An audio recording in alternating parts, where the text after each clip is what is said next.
হবে অবিরাম। জোরে বলি ইনশাআল্লাহ। বারোইপাড়ার মাটিতে এসেছি, শহীদ মতিউর রহমান মল্লিক রাহমাহুল্লাহর জনপদ, বলি আলহামদুলিল্লাহ। কি সুন্দর গানটা। সে কোন বন্ধু বলো বেশি বিশ্বস্ত, সে কোন বন্ধু বলো বেশি বিশ্বস্ত, কার কাছে মন খুলে দেয়া যায়, কার কাছে সব কথা বলা যায়, হওয়া যায় বেশি আশ্বস্ত, তার নাম আহমদ বড় বিশ্বস্ত, আহমদ বড় বিশ্বস্ত। সে কোন বন্ধু বলো বেশি বিশ্বস্ত, মহানবী বলে তারে কেউ বা ডাকে, আমি ডাকি প্রিয়তম, সে আমার ধ্যান ভালোবাসা প্রেম মধুময় মনোহর স্বপ্ন সম। আল্লাহু আকবার। মতিউর রহমান মল্লিকের লেখা গান। আল্লাহু আকবার।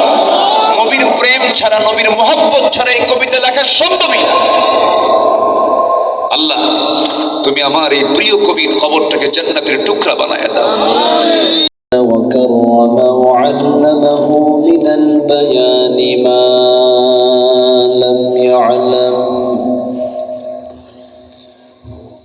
فسبحان الذي لا يحصى امتنانه باللسان ولا بالقلم، نشهد أن لا إله إلا الله وحده لا شريك له، ونشهد أن سيدنا وحبيبنا ومولانا محمدا عبده ورسوله، الذي أرسله بالحق بشيرا ونذيرا وداعيا إلى الله بإذنه وسراجا منيرا، فقد قال الله تعالى في كلامه المجيد وفرقانه الحميد: أعوذ بالله من الشيطان الرجيم، بسم الله الرحمن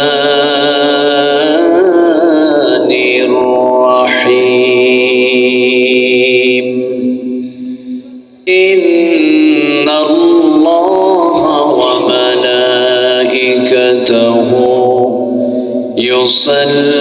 يصلون على النبي، يا أيها الذين آمنوا صلوا عليه وسلموا تسليما، اللهم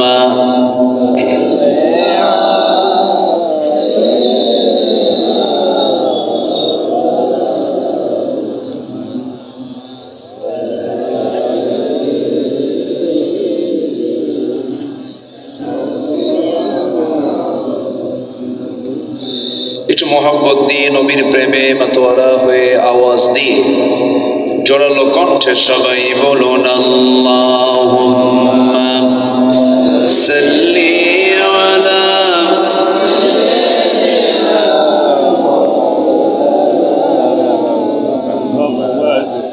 ওয়া আলা আলি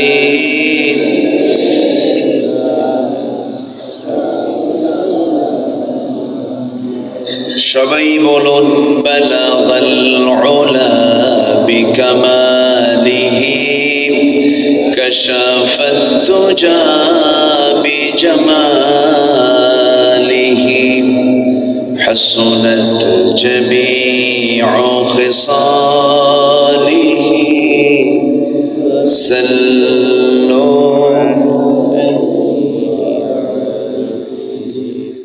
ফোনায় ফুল তো বুলবুল কা तरन्नुम फी न हो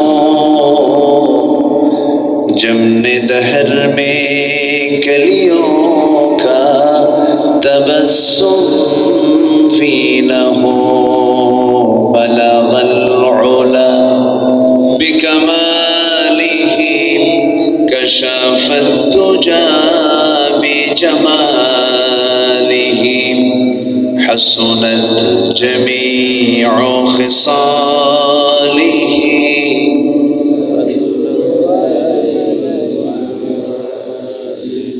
আমি কোরআনের সুর মাঝে শুনেছি যে নাম আসানের সুর মাঝেও শুনেছি সে নাম ও নাম শুনেছি আমি আমার হৃদয় হে রাসূল নবীজি তোমায়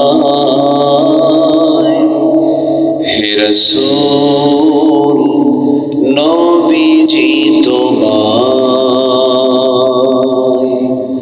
সবাই বলি সাল্লাল্লাহু আলাইহি ওয়াসাল্লাম।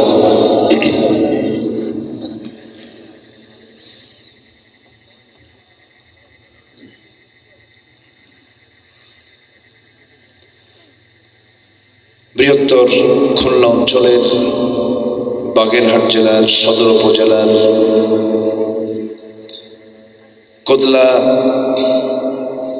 মাহফিল ইন্তেজামি কমিটি কর্তৃক আয়োজিত স্কুল মাঠে অনুষ্ঠিত 21তম দুদিনব্যাপী তাফসীরুল কোরআন মাহফিল 2025 সমাপনী দিবসের সম্মানিত সুযোগ্য সভাপতি বারুইপাড়া ফাজিল মাদ্রাসার সাবেক প্রিন্সিপাল মাওলানা আবুল বাশার মোহাম্মদ মুজিবুর রহমান, আজকের মাহফিলের বরেণ্য অতিথি, বরেণ্য মেহমান, বাগেরহাটের ঐতিহ্যবাহী ভট্ট কনকপুর মাদ্রাসার সম্মানিত সুযোগ্য মুহতামিম প্রিন্সিপাল, আমার অত্যন্ত কাছের, আমার হৃদয়ের, আমার প্রিয় ভাইজান মাওলানা আলী আহমদ হাফিজাহুল্লাহ, আজকের মাহফিলের বরেণ্য মেহমান মেহেরপুর নিবাসী আমার অত্যন্ত কাছের, আমার অনুজ নন্দিত আলেম দ্বীন মাওলানা ওয়াহিদুজ্জামান সেলিম সাহেব, উপস্থিত হাজারাত উলামায়ে কেরাম, ফদলায়ে ইজাম, সুশীল সমাজ, জাতির শ্রেষ্ঠ সন্তান শিক্ষক মণ্ডলী,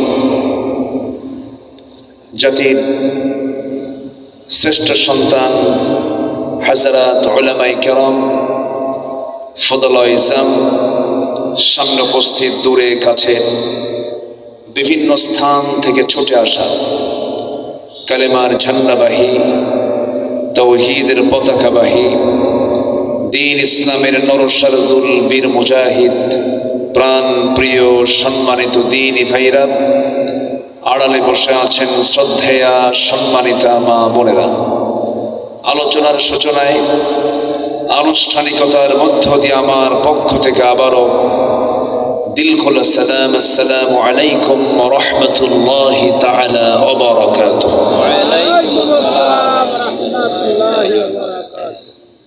সবাই কেমন আছেন? আলহামদুলিল্লাহ। আপনি কেমন আছেন? আমাকে উল্টা প্রশ্ন করলেন। মহান রব্বে করিম আল্লাহ তাআলা তো আমাকে আপনার সাথেই বসে রেখেছেন। বলছি আলহামদুলিল্লাহ। আলহামদুলিল্লাহ। মহান রব্বুল আলামিনের শুকরিয়া। দীর্ঘ 16 বছর পর, দীর্ঘদিন অতিবাহিত হওয়ার পরে, এই 6টি মাস পর, এই 6টি মাস আগের থেকে কোরআন শোনার জন্য একটি অনুকূল, একটি সুন্দর সোনালী সময় আল্লাহ পাক আমাদেরকে উপহার দিয়েছেন। আলহামদুলিল্লাহ। এই সময়টা আমরা হারিয়ে ফেলেছিলাম 16 বছর। আমাদেরকে কথা বলতে দেয়নি। এই বাগেরহাটের ভিতরে সবচেয়ে একটি ঐতিহাসিক মাহফিল আমার আলী আহমদ ভাই করে থাকেন। ওই মাহফিলটা গত বছর ছিল, ফেরেশতারা করতে দেয়নি। ঠিক। এরকম শুধু আলী আহমদ ভাইয়ের মাহফিল না, এরকম অসংখ্য মাহফিল আমার দেশে বন্ধ ছিল।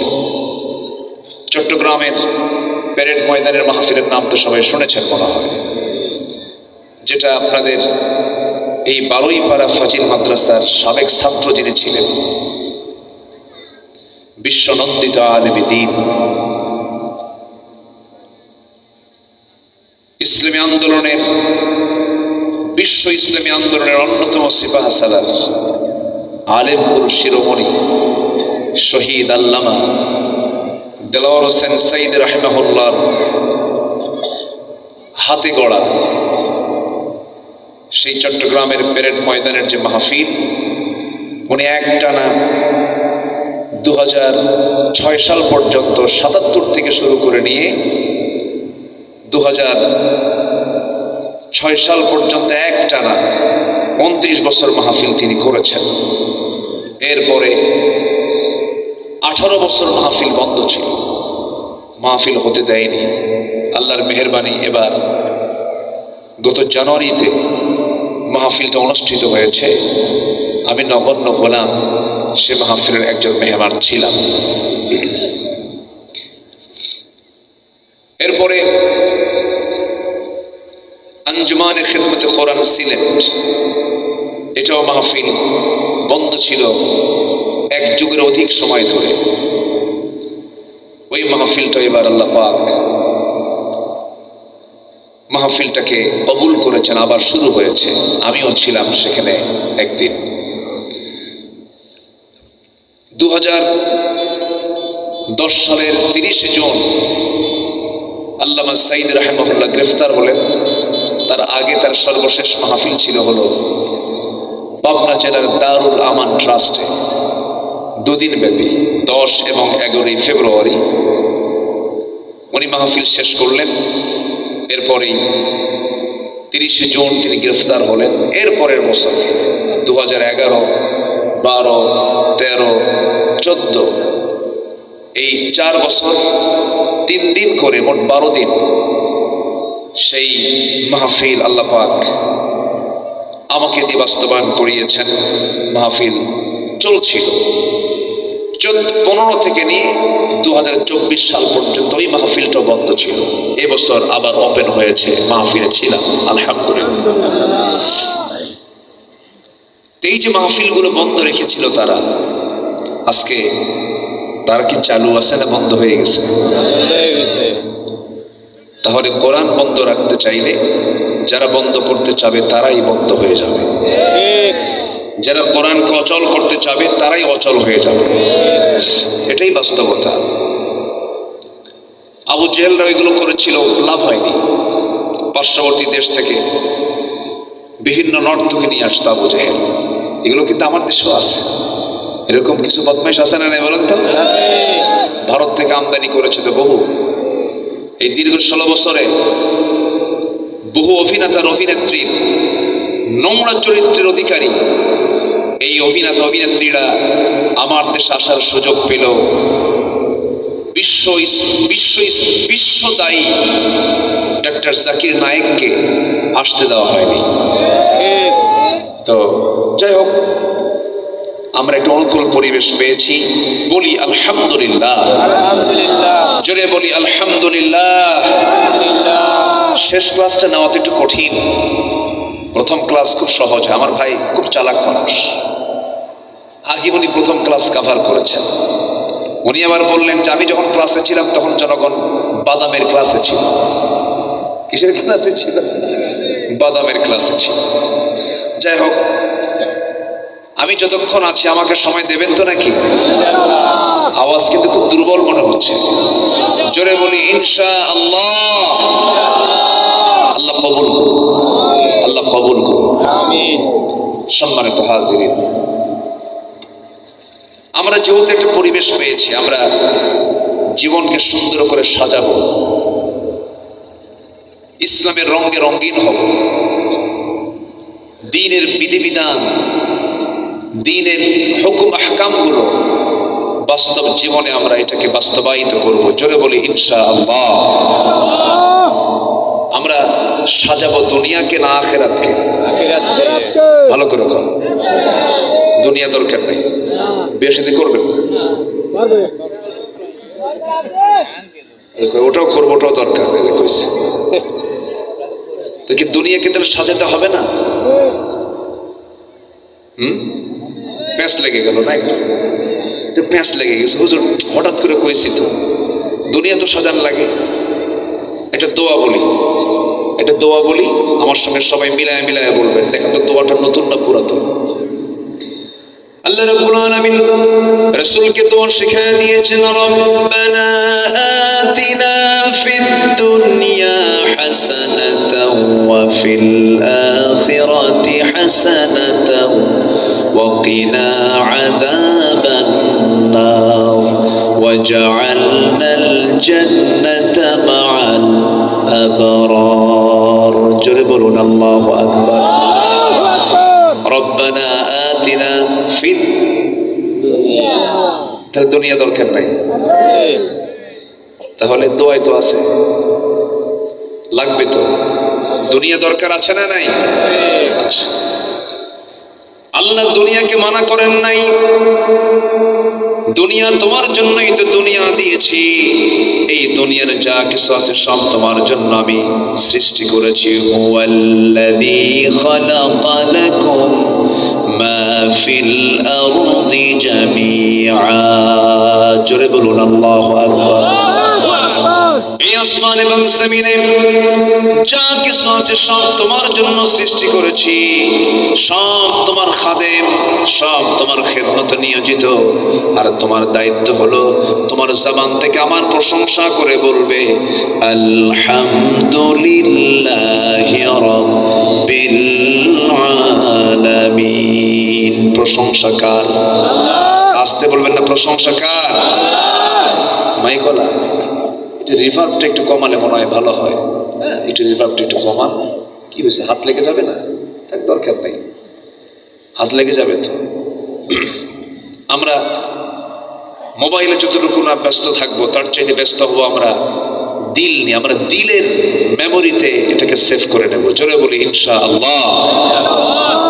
জি, সম্মানিত ভাইয়েরা, আমরা উচ্ছৃঙ্খল জীবন চাই না, সুশৃঙ্খল জীবন চাই। বলেন তো, বলুন তো, সবাই কি উচ্ছৃঙ্খল হতে চায় না সুশৃঙ্খল হতে চাই? অসৌন্দর্য জীবন না সৌন্দর্যের জীবন? সৌন্দর্য জীবন। আমরা জীবনের সৌন্দর্য যেন থাকে এমন একটা জীবন আমরা সাজাবো। সেই জীবন সাজাতে চাই। এখানকার আওয়াজ কিন্তু কম। দুই কান আমার ঠিক করেন, দুই কানটা ঠিক করতে হবে। তো আমার মুখের সাথে আল্লাহ পাক কানটাকে খুব কাছে দিয়েছেন, আল্লাহ পাক সেটিং করে দিয়েছেন মানুষের বডিতে। জি, সম্মানিত ভাইয়েরা, না আসতেছে, হ্যাঁ জি,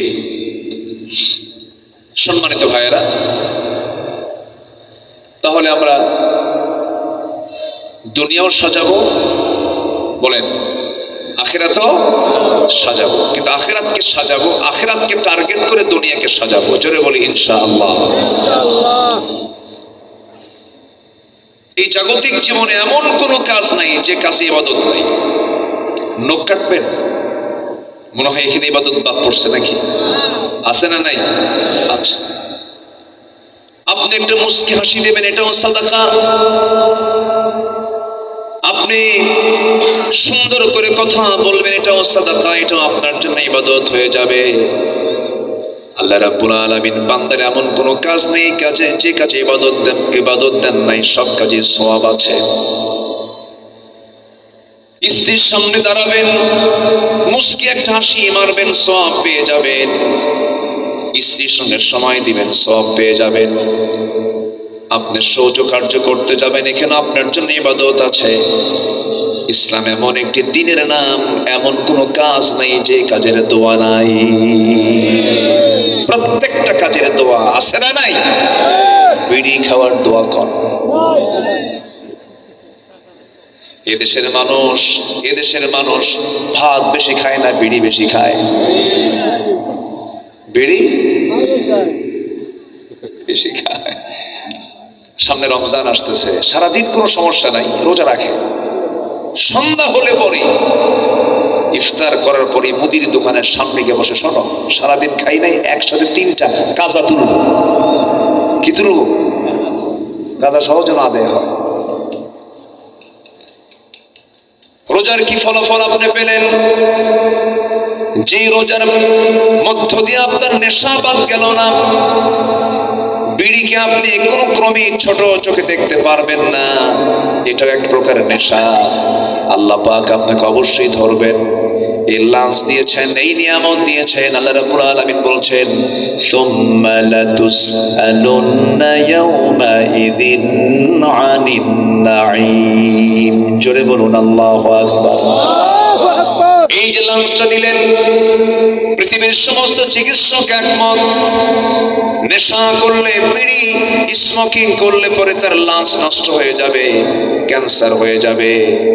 বহু মানুষ বছরে শুধু বিড়ি খাওয়ার জন্য অকালে দুনিয়া থেকে বিদায় হয়ে যায়। আমার বন্ধুগণ, এই নেশাকে খাটো চোখে দেখার কোনো সুযোগ নাই। ইমানদার যে ব্যক্তি হবে, সেই ব্যক্তি এই সমস্ত নোংরামি কাজে কখনো অংশগ্রহণ করতে পারে? আসতে বলবেন না, পারে? আর এই সমস্ত নোংরামিকে দূর করার জন্য, একটা অভ্যাস করার জন্য প্রশিক্ষণের মাস দিয়েছেন। কোন মাস বলেন? আর কয়দিন পর? কয়দিন পর? এই জন্য একটু সামনের মাসকে একটু টাচ করছি, একটু ইঙ্গিত দিচ্ছি যেন আমরা প্রিপারেশন নিতে পারি। রাসূল এই মাসে খুব রোজা রাখতেন, যেন ওই মাসে রোজা যেন কাজা না হয়। হঠাৎ করে কিন্তু না খেয়ে থাকলে মানুষ অসুস্থ হতে পারে। নফল রোজা মিস হলে আবার না হয় পালন করা যাবে, ফরজ রোজা যেন মিস না হয়, এই প্র্যাকটিসটাকে তিনি সাবান থেকে শুরু করতেন। জোরে বলেন সুবহানাল্লাহ। আমার নবীজি এই বিশ্বের সেরা মানুষ ছিলেন, সুশৃঙ্খল জীবন তার ছিল। তিনি যে না খেয়ে থেকেছেন খাবার থাকার পর, তা কিন্তু না। যখন ঘরে দুধ থাকতো দুধ খেতেন, ঘরে যখন খাবার থাকতো খাবার খেতেন, কিন্তু খান নাই যখন পান নাই। কাপড় পরতেন, যখন কাপড় ছিল কাপড় পরতেন। যখন অভাব অনটন দেখা দিয়েছে, কাপড়টা হয়তো পরিচ্ছন্ন পরেছেন কিন্তু সুন্দর হয়তো হয় নাই। আপনার খাবার আছে, আপনি কেন খাবেন না? কোনো সমস্যা নাই, সুশৃঙ্খল জীবন যাপন আপনি করবেন। কিন্তু আল্লাহ বলছেন কুলু ওয়াশরাবু ওয়ালা তুসরিফু, খাও পান করো কিন্তু অপচয় করো না। বিড়ি খাওয়া তো মৌলিক খাবার, এটা কি সওয়াবের কাজ না অপচয়ের কাজ? বলেন বলেন বলেন বলেন। 1 পয়সা হলেও অপচয়, 1 পয়সা হলেও অপচয়। মনে হয় আমি কষ্ট দিচ্ছি আপনাদের। হুজুর আপনি এগুলো কি শুরু করলেন? আমি কিন্তু শুরুতেই বলেছি সুশৃঙ্খল জীবন যাপন করব। আমার কথা, আমার খাওয়া, আমার চলা, আমার ফেরা, আমার আমার ঘুম, আমার লেনদেন সমস্ত কিছু হবে উচ্ছৃঙ্খল না সুশৃঙ্খল, এলোমেলো না সাজানো গোছানো, সাজানো গোছানো। এমন জীবনে আল্লাহ রাব্বুল আলামিন দেখতে চান ইমানদারদের জীবনে। আসুন না আমরা কোরআনের আলোকে মুমিনের সৌন্দর্য কি, আচার আচরণের শৃঙ্খলাগুলো কি, 15টা পয়েন্টে কথা বলবো। কয়টা পয়েন্টে? 15টা পয়েন্ট। আমি একটাও কিন্তু বলি নাই, একটা একটা করে শুনবো আমরা। জোরে বলি ইনশাআল্লাহ। আমি কিন্তু এলোপাতাড়ি কথা বলতে পছন্দ করি না, এলোমেলো অগোছালো কোনো কথা আমার নিজেরও ভালো লাগে না। কোরআনটা সাজানো গোছানো, কথাও হবে সাজানো গোছানো। জোরে বলি ইনশাআল্লাহ। আবার আমরা থাকবো কি এলোমেলো না সাজানো গোছানো?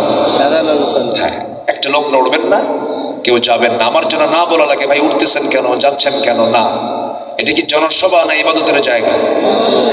হ্যাঁ, এটা মাথায় রাখতে হবে যে আমি জনসভায় আসিনি, আমি আসছি ইবাদত করতে।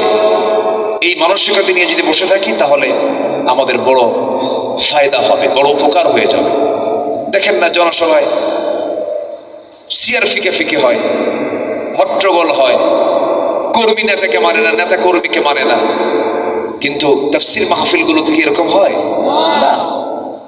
যদি কোনো তাফসীর মাহফিল এরকম হয় তাহলে যারা আসে তাদের উদ্দেশ্য ভালো না, ঠিক কিনা বলেন? আমি দেখিনি আজ পর্যন্ত কোনো মাহফিলে আমার এই 26 বছরে বলা লাগে ভাই ডান থেকে থামেন, বসেন, এই করতে করতে আধা ঘন্টা সময় পার হয়ে যায়। এটা কেন হবে? আল্লামা সাঈদ রাহিমাহুল্লাহকে নিজের চোখে দেখেছি, লক্ষ লক্ষ জনতা,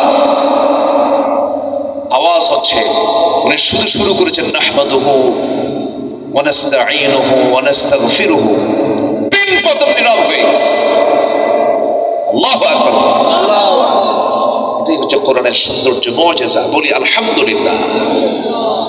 আমরা কেউ উঠবো না, আমরা সুশৃঙ্খল পরিবেশ নিয়ে আমরা শেষ পর্যন্ত এখানে থাকবো এবং মোনাজাতের মধ্য দিয়ে আমরা শেষ করব। জোরে বলি ইনশাআল্লাহ।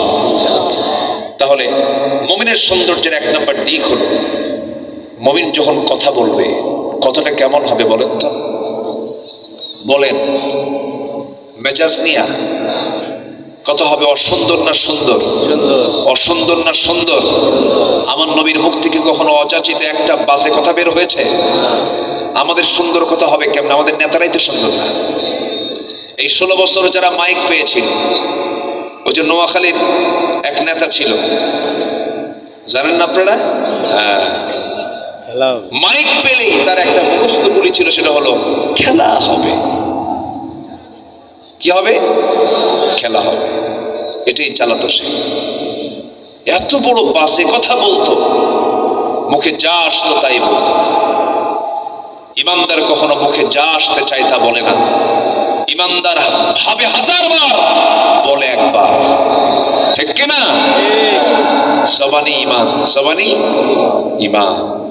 আসুন সূরা আহজাবের শেষ দিকের কিছু আয়াতকে সামনে রেখে কিছু কথা বলি। আল্লাহ রাব্বুল আলামিন ঈমানদারকে ডাক দিচ্ছেন। কাকে ডাক দিচ্ছেন বলেন তো? ঈমানদারকে। এখানে আমরা যারা বসে আছি, আমাদের ঈমান আছে তো নাকি?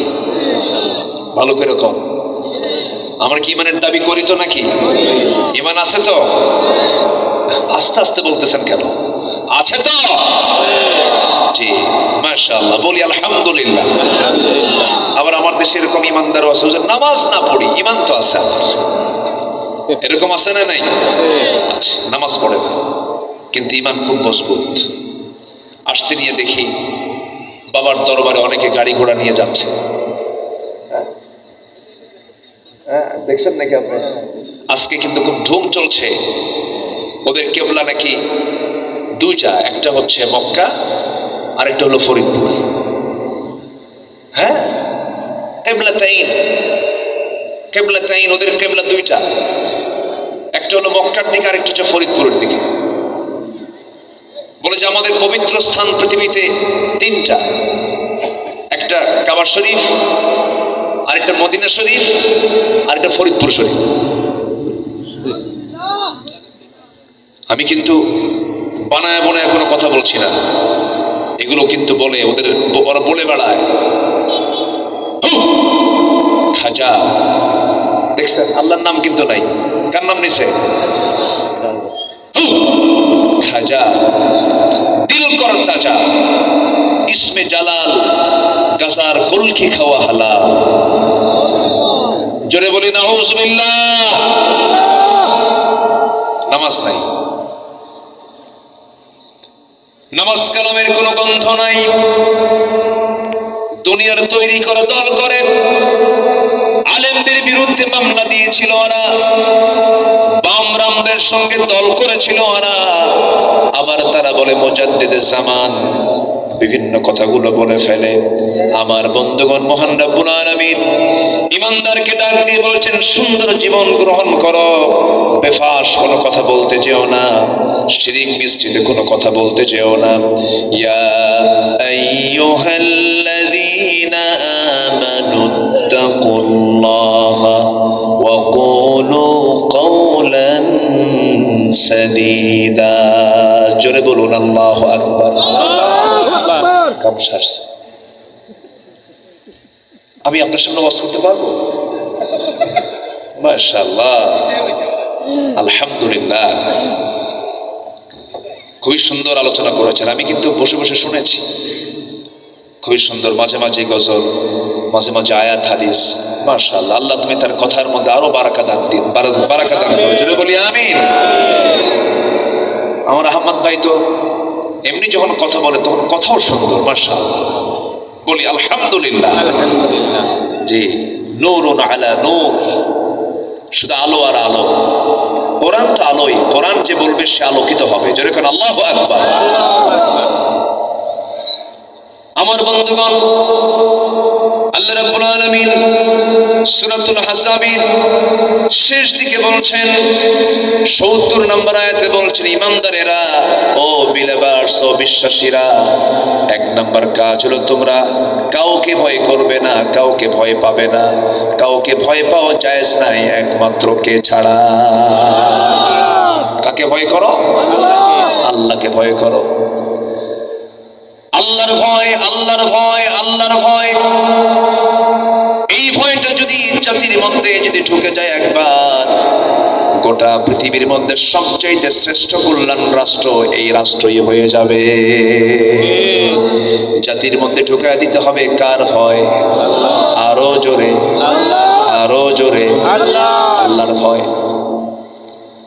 আল্লাহর ভয় ঢুকে গেলে পরে রাতের আধারেও বান্দা ভালো থাকবে, দিনের আলোতেও বান্দা ভালো থাকবে, একাকীও ভালো থাকবে, লোকালয়েও ভালো থাকবে, বাজারেও ভালো থাকবে, চাকরিতেও ভালো থাকবে, ব্যবসা বাণিজ্য ভালো থাকবে, সব জায়গা ভালো হয়ে যাবে। শুধুমাত্র একটা আমল দরকার, তার নাম কার ভয়? আল্লাহ। কিন্তু আমাদেরকে এই 16 বছর শুধু প্রশাসনের ভয় শেখানো হয়েছে। যদি এইগুলো করিস, ওই যে মামলা দেব, মামলা কি কম না বেশি? একটা দুইটা মামলা ছিল। এক মুরব্বী আমার সঙ্গে দেখা করেছেন, এই যে বসে আছেন, ওনার মামলা ছিল মাত্র কয়টা? 27টা, বেশি না, মাত্র 27-28টা মামলা। রফিকুল ইসলাম খান একজন ইসলামী আন্দোলনের অন্যতম সিপাহ সালার। আমি বললাম, ভাই আপনার মামলার সংখ্যা কত? প্রায় 280। 280 মামলা। একটা মানুষ কি এত দোষ করতে পারে? 280 মামলা এক ব্যক্তির উপরে যদি হয়, বলেন তো তার কোনো ব্যক্তি জীবন বলতে কিছু আছে? শুধু জাতিকে যদি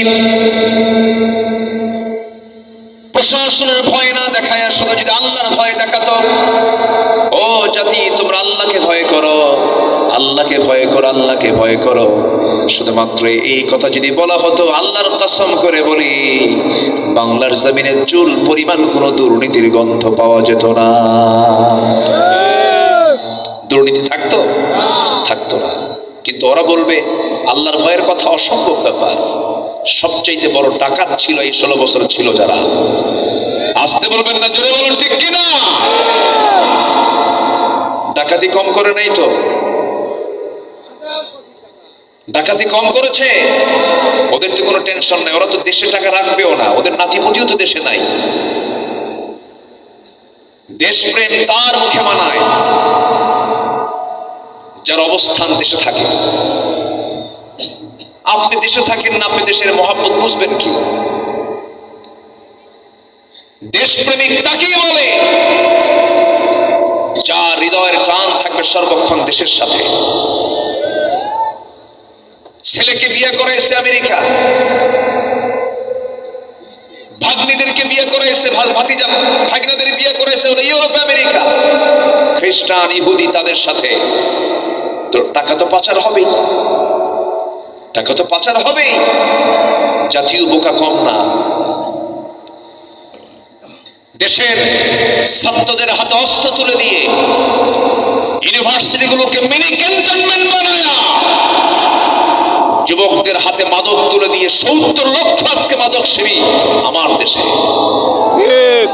ওরা কি করেছে আমাদের বুঝতে আর বাকি নাই। এই এলোমেলো উচ্ছৃঙ্খল একটু অগোছালো একটা জাতিকে গোছানো এই ৬ মাসে সম্ভব? এই ৬ মাসে সম্ভব? অনেক কিছু করেছে। আজকে আমার সাবজেক্ট হলো কোরআনের আলোকে মুমিনের সৌন্দর্য, মুমিনের জীবনটা কেমন সুন্দর হবে, কি কাজ থাকলে, কি কাজ করলে জীবনটা সুন্দর হয়ে যাবে। আমি ১ নাম্বার কেবল বলেছি, ইমানদাররা ভয় করবে কাকে? আসতে বলবেন না, কাকে? এক জায়গায় না সব জায়গায়? সব জায়গায়।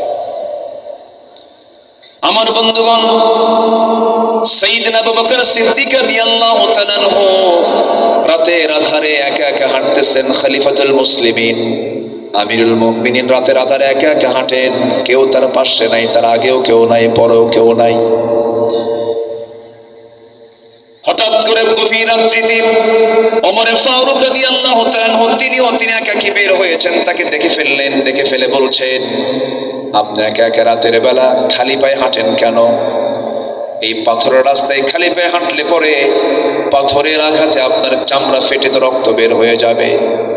তিনি বলছেন, ওমর, রাতের আধারে আমি একা একা হাঁটতেছি, জনগণকে দেখার জন্য বের হয়েছি। আমি যদি এই গভীর রাত্রিতে পাথরওয়ালা রাস্তায়, পাথর বিছানো রাস্তায় যদি আমি জুতা পায়ে, খড়ম পায়ে যদি হাঁটা শুরু করি, একটা আওয়াজ শোনা যাবে, আওয়াজ সৃষ্টি হবে। এই জুতার আওয়াজ যদি আমার জনগণের কানে যদি চলে যায়, ঘুমন্ত জনগণের ঘুম যদি নষ্ট হয়, কিয়ামতের দিন এই অপরাধী হয়ে আল্লাহর সামনে আমাকে আসামি হয়ে দাঁড়াতে হবে। সুবহানাল্লাহ বলবেন না? তাদের কি চিন্তা? কার ভয়? আসতে বলবেন না, কার ভয়? আমার দেশের শাসক যতদিন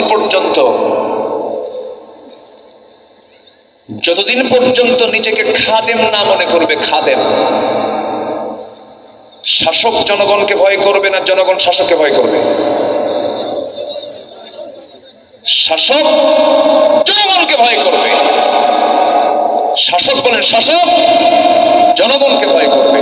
এই পরিবেশ যেদিন আসবে সেদিন বুঝতে পারবো এই জাতি একটা সুশৃঙ্খল জাতিতে রূপ নিয়েছে। শুধু অস্ত্র দেখিয়েছে আমাদের, আমার টাকায়, আমার আপনার টাকায় কেনা অস্ত্র দিয়া এই জুলাই আগস্টে যতগুলো প্রাণ নিয়েছে, একটা খুনেও বিচার না হওয়া পর্যন্ত তাদেরকে আমরা ছাড়বো না। আসতে বলবেন না, রাজি আছেন কিনা? কারা কারা দুহাত উঁচু করে দেখান মুসলমান।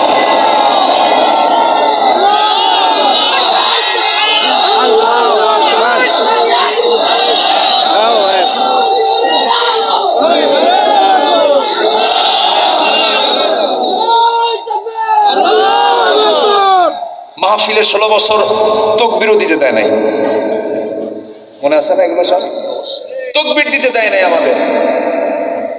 মাহফিলে বসতাম, দুই পাশে কিরামন কাতিবিন বসে যেত, বলতে, হুজুর ওয়াজ করবেন আকাশের আর কবরের, দুনিয়াটা আমরা দেখে নেব।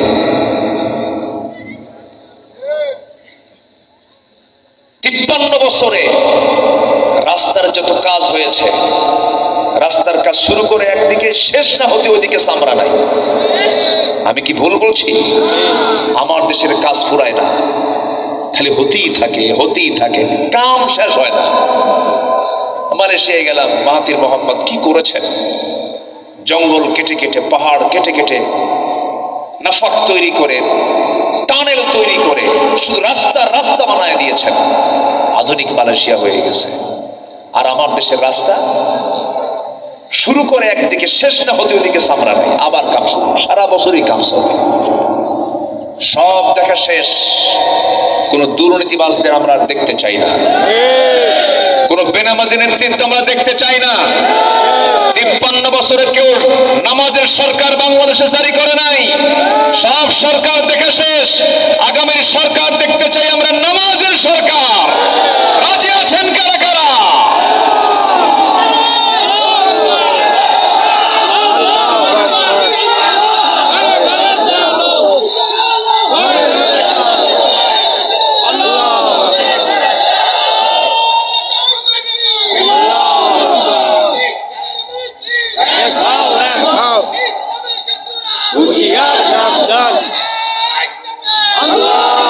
আল্লাহ কবুল করেন, জোরে বলি আমিন। যে নেতার নামাজ নেই ওর মধ্যে কোনো শৃঙ্খলা আছে? শৃঙ্খলা আছে? যার নামাজ আছে তার কি আছে? শৃঙ্খলা আছে। তার নেতৃত্ব সে বুঝে যে ইমামের আগে সেজদায় যাওয়া যাবে না, ইমামের আগ দিয়ে কোনো কথা বলা যাবে না। ওরা জোর করে মসজিদ কমিটিও দখল করছিল। বলবো, কথা বলবো। মসজিদ কমিটিও দখল করেছিল। কমিটির সভাপতিকে সুদখোর, সেক্রেটারি কে জেনাকার। জোরপূর্বক চালায় গেছে। এখনো যদি এরকম কোন কমিটি থাকে, ঘাড় ধাক্কা দিয়ে বের করে দিবে। ঠিক আছে, ধন্যবাদ। জি, আমি শুধু এখন বলতেছি না, 16 বছরও কইছি। আমাদের ডিউটি ছিল হলো জেলখানায় যাওয়ার আশা, আনাকুম জানাকুম, আনাকুম জানাকুম। চাকরিতে দিছিল আমাদের, তাই না? মাঝে মাঝেই যেতাম, আমাদের কোনো দুঃখ নাই তো। ভিতরে থাকলেও যা, বাইরে থাকলেও তাই, একই সাপ। সাপ কয়টা? একটা। আমরা এরকমই মনে করি, কোনো সমস্যা নেই আমাদের। ব্যাংকের কোনো সর্দি আছে? কোনো চিন্তা নাই। আমাদের বিশ্রাম সেই দিনই হবে যেদিন আমরা দেখতে পাবো যে এদেশের সবুজ ভূখণ্ডে কালিমার পতাকা উড্ডীন হয়েছে। এটা আমাদের মূল লক্ষ্য। এটা আমাদের কি মূল লক্ষ্য? এই লক্ষ্য না পৌঁছা পর্যন্ত আমাদের কোনো বিশ্রাম। সত্যের সেনানীরা নেবে না কো বিশ্রাম, আমাদের সংগ্রাম চলবে অবিরাম। জয় বলি ইনশাআল্লাহ। বারোইপাড়ার মাটিতে এসেছি, শহীদ মতিউর রহমান মল্লিক রাহমাহুল্লাহর জনপদ। বলি আলহামদুলিল্লাহ। কি সুন্দর গানটা। সে কোন বন্ধু বলো বেশি বিশ্বস্ত, সে কোন বন্ধু বলো বেশি বিশ্বস্ত, কার কাছে মন খুলে দেয়া যায়, কার কাছে সব কথা বলা যায়, হওয়া যায় বেশি আশ্বস্ত, তার নাম আহমদ বড় বিশ্বস্ত, আহমদ বড় বিশ্বস্ত। সে কোন বন্ধু বলো বেশি বিশ্বস্ত, মহানবী বলে তারে কেউ বা ডাকে, আমি ডাকি প্রিয়তম, সে আমার ধ্যান ভালোবাসা প্রেম মধুময় মনোহর স্বপ্ন সম। আল্লাহু আকবার। মতিউর রহমান মল্লিকের লেখা গান। আল্লাহু আকবার। নবীর প্রেম ছাড়া, নবীর মোহাব্বত ছাড়া এই কবিতা লেখা সম্ভবই না। আল্লাহ, তুমি আমার এই প্রিয় কবির কবরটাকে জান্নাতের টুকরা বানায় দাও। আল্লাহু আকবার। আমি ওনার বেশ কিছু বক্তৃতাও শুনেছি। কি যে রত্ন আপনাদের, এটা কত বড় যে রত্ন জানেন। তার কবিতা শুনে ইসলামী আন্দোলন শিখেছে অনেকে। তার এক একটা কবিতার লাইন দেখে ইসলামকে চিনেছে, ইসলামকে চিনেছে। আল্লাহু আকবার বলেন। এদেশে ইসলামী আন্দোলনের অন্যতম, ইসলামী আন্দোলনকে উজ্জীবিত করার ক্ষেত্রে এক অন্যতম কবির নাম হচ্ছে একটা ধূমকেতু সাইমুম, কবি মতিউর রহমান মল্লিক রাহিমাহুল্লাহ। আল্লাহ তুমি তার কবরকে জান্নাতের বাগান বানায় দাও, জোরে বলি আমিন। নাম শুনছেন না ওনার আপনারা? হ্যাঁ, পাশেই বাড়ি। জি আলহামদুলিল্লাহ, আমি এসে আগে শুনেছি। হ্যাঁ, এখানে বাড়ি, বাড়ি পাড়াতে বাড়ি। আল্লাহ, খুব অল্প সময় তিনি দুনিয়া থেকে বিদায় নিয়েছেন। তার বড় ভাইও আছেন বেঁচে। হ্যাঁ, কবি আহমদ আলী উনি বেঁচে আছেন, তার মেঝো ভাইটাও বেঁচে আছেন, বড় ভাই দুজন বেঁচে আছেন। সবার ছোট উনি, সিরিয়ালের সবার শেষে যাওয়া, সিরিয়াল সবার। এই তো দুনিয়ার নিয়ম। এখানে সবাই কবি কবি ভাব। এই যে এখানে বসে আছেন একজন ভাইজান, মাহফিলের সেক্রেটারি, এত সুন্দর গান গাইলো। হ্যাঁ, নবী মর পরশমণি গাইলো। আলহামদুলিল্লাহ বলেন। শোনেন, কবিদের ধারে তো কবিরাই থাকবে, তাই না? জি, আল্লাহ তুমি কবুল করো, জোরে বলি আমিন। 15টা পয়েন্টে কথা বলতে চাচ্ছিলাম।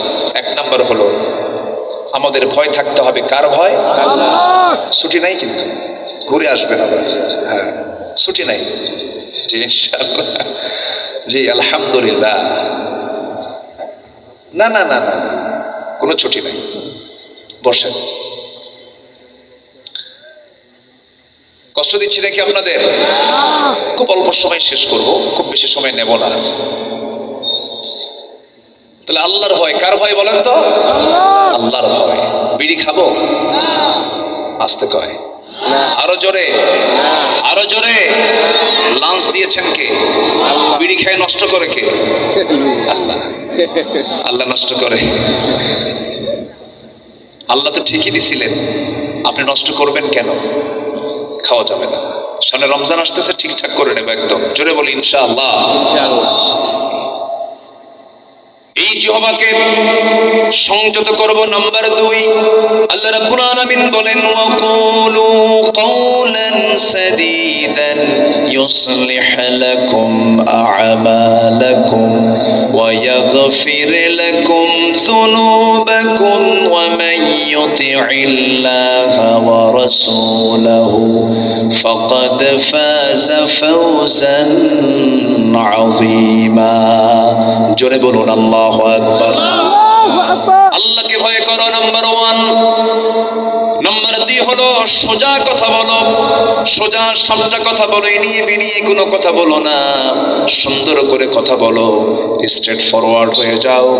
তুমি কি জানো, তোমার জিহ্বা যদি সুন্দর রাখো, তোমার জিহ্বাকে যদি সংযত রাখতে পারো, সত্যের উপরে যদি জিহ্বাকে যদি সুন্দর করে ধরে রাখতে পারো, আমার রাসূল নিজে ওয়াদা করেছেন যে ব্যক্তি 2 চোয়ালের মধ্যস্থিত বস্তু জিহ্বার যে ব্যক্তি হেফাজত করতে পারবে, আযমানু লাহুল জান্নাহ। রাসূল বলেন আমি নিজে রাসূল তার জন্য বেহেশতের জামিন হয়ে যাব। এই পৃথিবীতে একজন মানুষের রেকর্ড, যার জীবনে একটা মিথ্যা কথাও বের হয় নাই যার মুখ থেকে, তিনি আমার কে? মুহাম্মদ সাল্লাল্লাহু আলাইহি ওয়াসাল্লাম। আমরা সেই নবীর উম্মত, কখনো মিথ্যা কথা বলা যাবে না, মিথ্যার ধারে পাশে যাওয়া যাবে না। একজন বড় পীরের নাম যদি আমার দেশে বেদাতি লোকেরা বেশি বেশি নাম নেয়, তার নামটা নেয়, কিন্তু বেদাতি লোক নাম নিলে তো তার তো সম্মান কমবে না। আল্লাহ তাকে ঠিকই মর্যাদা দিয়েছেন। জিলান শহরে তার বাড়ি ছিল, অনেক বড় আল্লাহওয়ালা তিনি ছিলেন। তাকে একদিন প্রশ্ন করা হলো, আব্দুল কাদের, আপনার মর্যাদা কি সাহাবীদের মতো হবে নাকি? তিনি বললেন আস্তাগফিরুল্লাহ, তোমরা আমাকে এমন প্রশ্ন করেছো, এমন প্রশ্ন করাই তো জায়েজ হয় নাই। আব্দুল কাদের জিলানীর নামটা কেমন শোনো।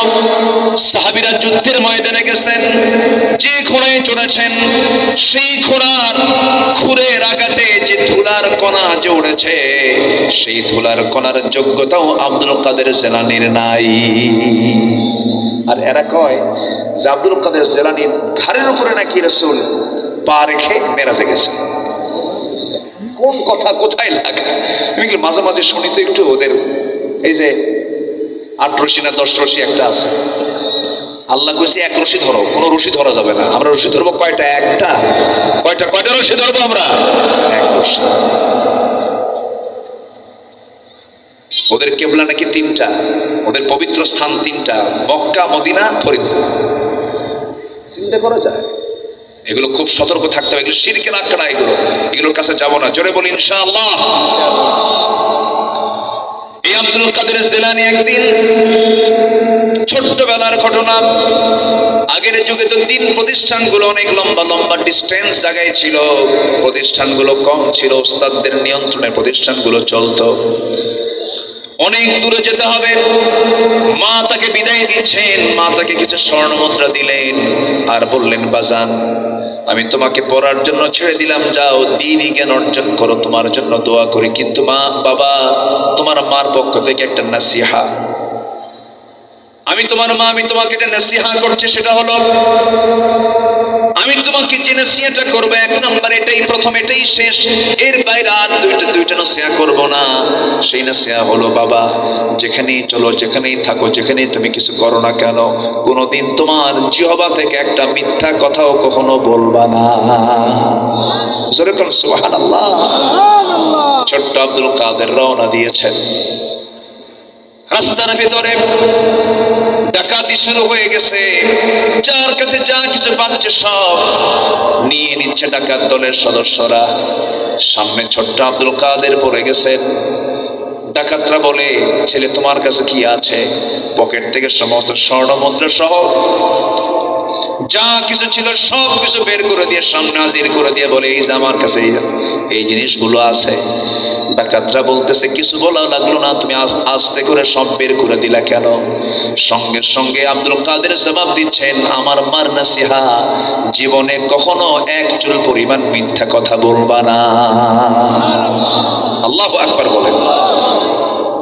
তাহলে এই শিক্ষাটা পাইছে কি মাদ্রাসায়, কলেজে, না পরিবারে? পরিবারে। বলেন কোথায় কোথায় কোথায়? আসল শিক্ষা কোথায় পাওয়া যায়? পরিবারে। বলেন আসল শিক্ষা কোথায় পাওয়া যায়? পরিবারে। বাবার কাছে পায় না, না? বাপ বাদ দিলেন কেন? এই তো পরিবার, ঠিক আছে। মাও লাগবে, বাবাও লাগবে। একজন বাবা ছিলেন লোকমান, নাম শুনছেন? বাড়ি কোথায়? বাড়িপাড়া। হ্যাঁ, এই লোকমান হচ্ছে কোরআনের লোকমান। ওনার ঠিকানা কোরআন। ওনার ঠিকানা কি? কোরআন। ওনার নামে একটা সূরা আছে না? আছে। আমরা তো ওয়াজ করতেছি, এই ওয়াজ একদিন আমাদেরকে ভুলে যাবে মানুষ। ওয়াহিদুজ্জামান সেলিম, আব্দুল আলামিন, একদিন দেখা যাবে যে মানুষ ভুলেই যাবে, এক সময় ভুলেও যেতে পারে, ভুলে যাবে। কিন্তু লোকমানকে কি ভোলা সম্ভব? কোরআন আছে, লোকমানও আছে, ওনাকে ভোলা সম্ভব। কি ওয়াজ করছেন উনি, দেখেন ওনার ওয়াজগুলো শুনবেন আপনারা, আস্তে করে শুনবেন। সবার কি শোনার আগ্রহ আছে? যদি বাপ হন তাহলে শোনেন। আমরা সবাই কিসের জাত বলেন? বাপের জাত। কিসের জাত আমরা? বাপ না? আমরা বাপ না? সব তো বাবা। আল্লাহ পাক আদর্শ বাপ হওয়ার জন্য লোকমানকে টেনেছেন। যেরকম সুবহানাল্লাহ। কাকে টেনেছেন? লোকমানকে টেনেছেন। আমার বন্ধুগণ, মা হওয়ার জন্য মারিয়ামকে টেনেছেন। কেমন করে মা হতে হয়, মা হওয়ার যোগ্যতাগুলো আল্লাহ রাব্বুল আলামিন শিখিয়ে দিয়েছেন। লোকমানকে বাপ হওয়ার যোগ্যতা শিখিয়ে দিয়েছেন। তোমরা লোকমানের মতো বাবা হও। কার মতো বাবা হও? লোকমানের মতো বাবা হও। লোকমানের মতো বাবা হও। দাউদের মতো পরিশ্রমী হও। মারিয়ামের মতো ধৈর্যশীল হও। রহিমার মতো প্রতিভক্তা হও। আয়েশার মতো শিক্ষিত হও। খাদিজার মতো নবীভক্ত হও। সুলাইমানের মতো ন্যায়বান শাসক হও। মুসার মতো সাহসী দায়ী হও। নূহের মতো ধৈর্যশীল দায়ী হও। ইউনুসের মতো বিপদে অধিক জাকির হও। অসুস্থকে নিয়ামত মনে করো। আদমের মতো পারিবারিক যত্নশীল হও। ইউসুফের মতো পবিত্র হও। জেলে যাবার প্রস্তুতি নিয়ে নাও। আসিয়ার মতো হকের পক্ষে অনড় থাকো। নিজকে কোরবানি করতে প্রস্তুত হয়ে যাও। আবু বকরের মতো দৃঢ়চেতা হও। ওমরের মতো সাহসী হও। ওসমানের মতো ধৈর্যশীল হও। আলীর মতো লড়াকু সৈনিকের ভূমিকা পালন করে বাতিল দুর্গে আঘাত সাজানো সব বাতিল পরাজিত হতে বাধ্য।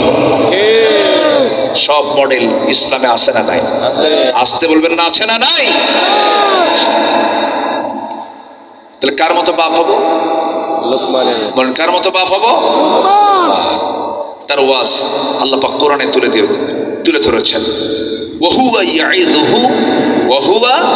ইয়াইদুহু ইয়া বুনাইয়া, তিনি তার সন্তানদেরকে ওয়াজ করলেন ইয়া বুনাইয়া, হে আমার কলিজার টুকরা সন্তানরা। একদম সাইয়েদনা লোকমানের ওয়াজটাকে আল্লাহ পাক কোরআনে তুলে দিয়েছেন। যেরকম সুবহানাল্লাহ। লোকটা ছিলেন কালো না ধলা? তো ওয়াজ জানেন আপনারা, দেখতেছেন এত সুন্দর দেখছেন, বলে ফেলছে কিন্তু।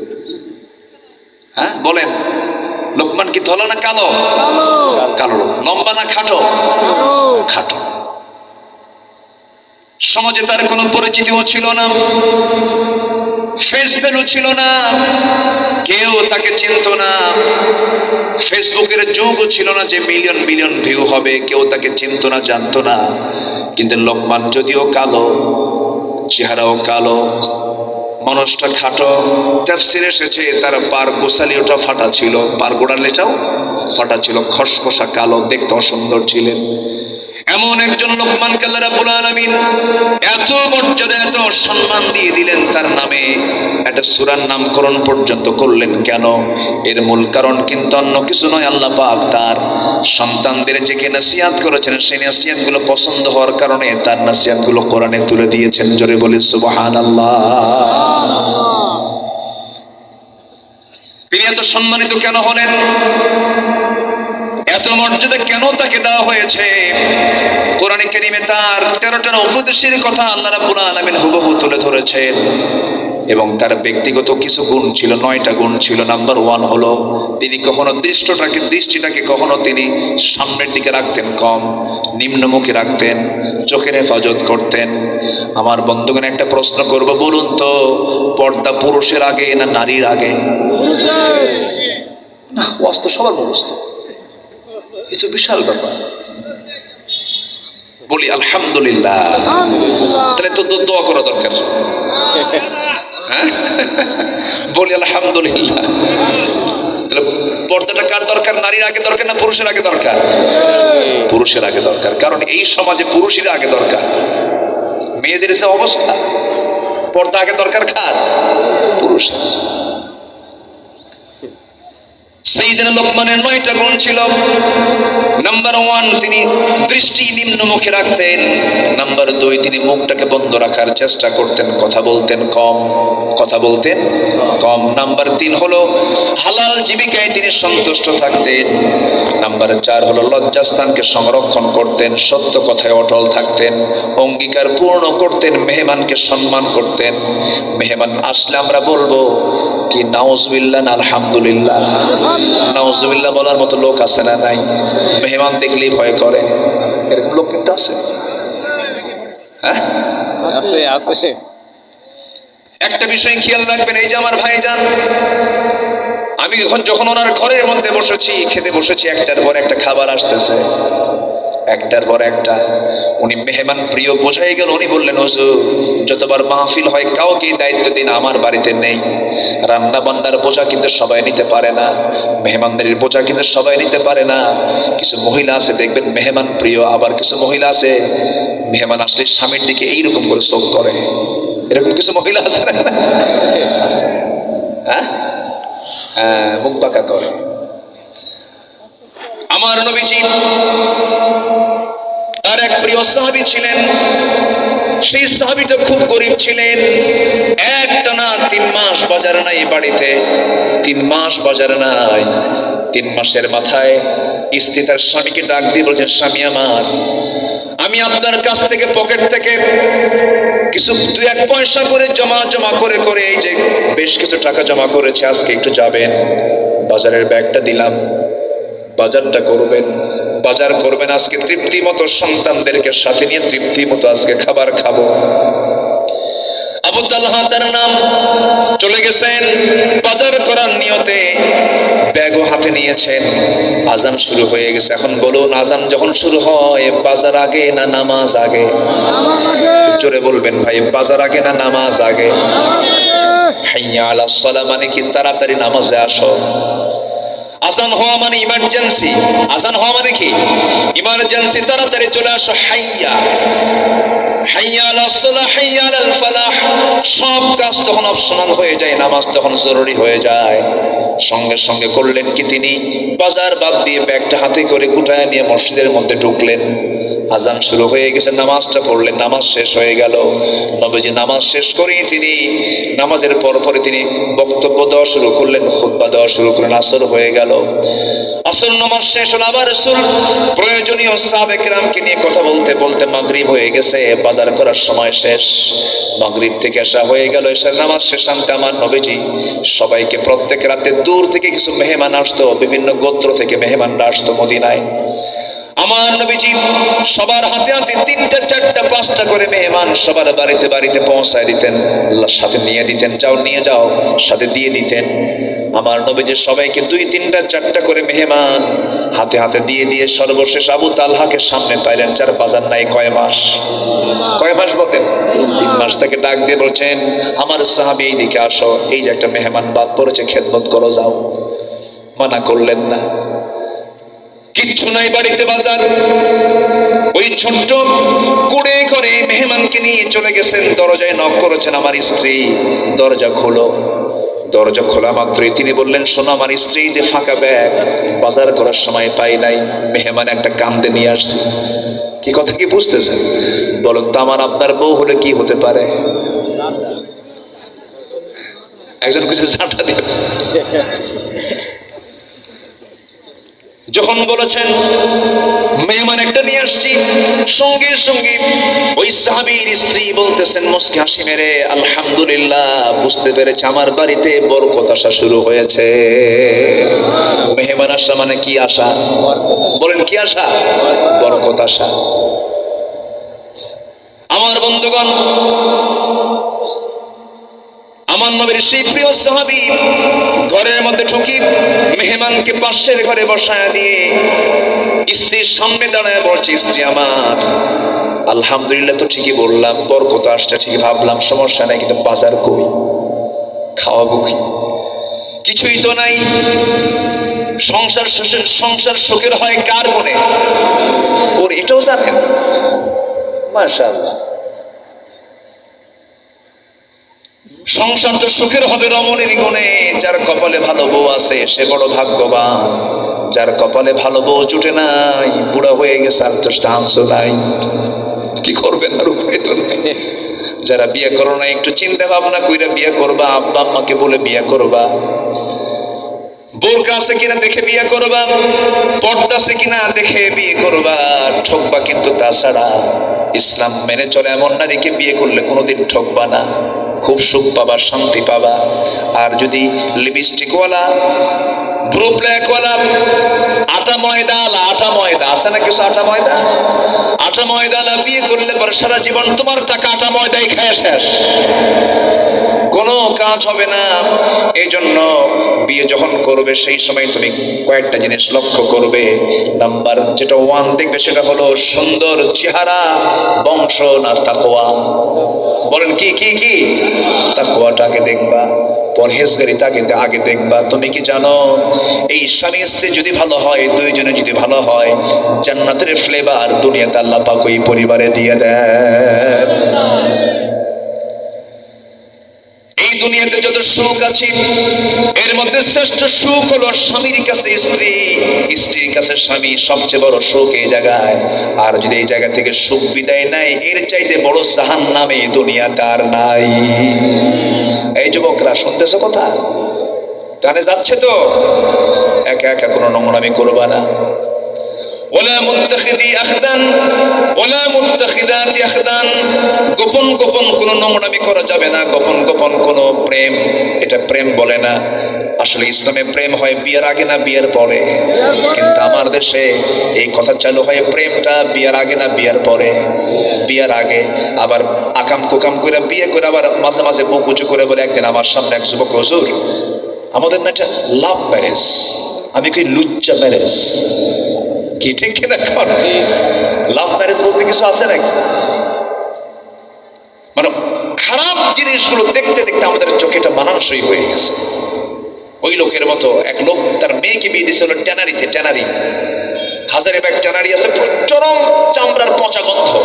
ওই এলাকায় গেছেন কিনা জানি না, চরম পচা দুর্গন্ধ। ওই জায়গায় থাকলে আপনার খাবারই রুচি শেষ হয়ে যাবে, খেতে পারবেন না। তো মেয়েকে ওই এলাকায় বিয়ে দিচ্ছে। মেয়ে স্বামীর ঘরে যাওয়ার পরের দিনে ফোন দিয়ে বলে, বাবা তুমি একটা কাম করছো, আমি তো এই এলাকায় থাকতেই পারবো না, সে গন্ধ আমার খাওয়া পেট ফুলে উঠছে, বাবা আমারে নিয়ে চলো। বাপ কয়, মা বিয়ে দিলাম নতুন, কয়েকদিন থাকো। 8-10 দিন যখন চলে গেছে, ফোন দিছে, মা আমি তোমাকে নেওয়ার জন্য আসতে। কে বাবা, আমার আর সমস্যা নেই, আমি খুব ভালো আছি, কেন এই গন্ধ আমার কাছে খুব ভালো লাগে। কি কথা কি বুঝতেছেন আপনারা? ওই গন্ধই এখন আমার কাছে খুব ভালো লাগে। আমাদের চোখে এই নোংরামিগুলো ক্যাম্পাসের সামনে সামনে, কলেজের বারান্দায়, বিভিন্ন হোটেলে সব জোড়া জোড়া বসে থাকে, আমরা দেখি এগুলো, অবলীলায় দেখছি, কিছু মনে হচ্ছে না, মানে আমাদের কাছে এটা মানানসই হয়ে গেছে। না, এর হাত লাঠি দিয়ে শাস্তি দেওয়া দরকার। আসতে পারবেন না, জোরে বলেন ঠিক কিনা? এগুলো প্রেম নয়, এগুলো প্রকাশ্য জেনা। প্রকাশ্য কি জেনা? ওয়ালা তাকরাবুজ জিনা ইন্নাহু কানা ফাহিশাতাও ওয়া সাআ সাবিলা। বিয়ের যদি প্রয়োজন হয় বিয়ে করো, সমস্যা কি?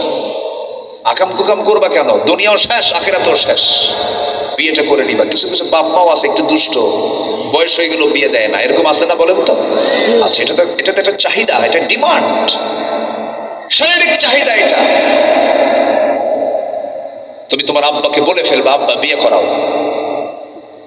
কি যুবকরা রাগ করতেছো নাকি? তোমরা বলে দিবা যে আব্বা, হ্যাঁ যুবকরা, হ্যাঁ যুবক কম না? না আসছে তো, আওয়াজ একটু কম আসছে, অনেক যুবকরাই আসছে। বলি আলহামদুলিল্লাহ, জোরে বলি আলহামদুলিল্লাহ। কি কষ্ট দিচ্ছি মনে হয় নাকি? আছেন তো, রাজি আছেন তো, থাকতে রাজি আছেন তো? জি, জোরে বলি ইনশাআল্লাহ।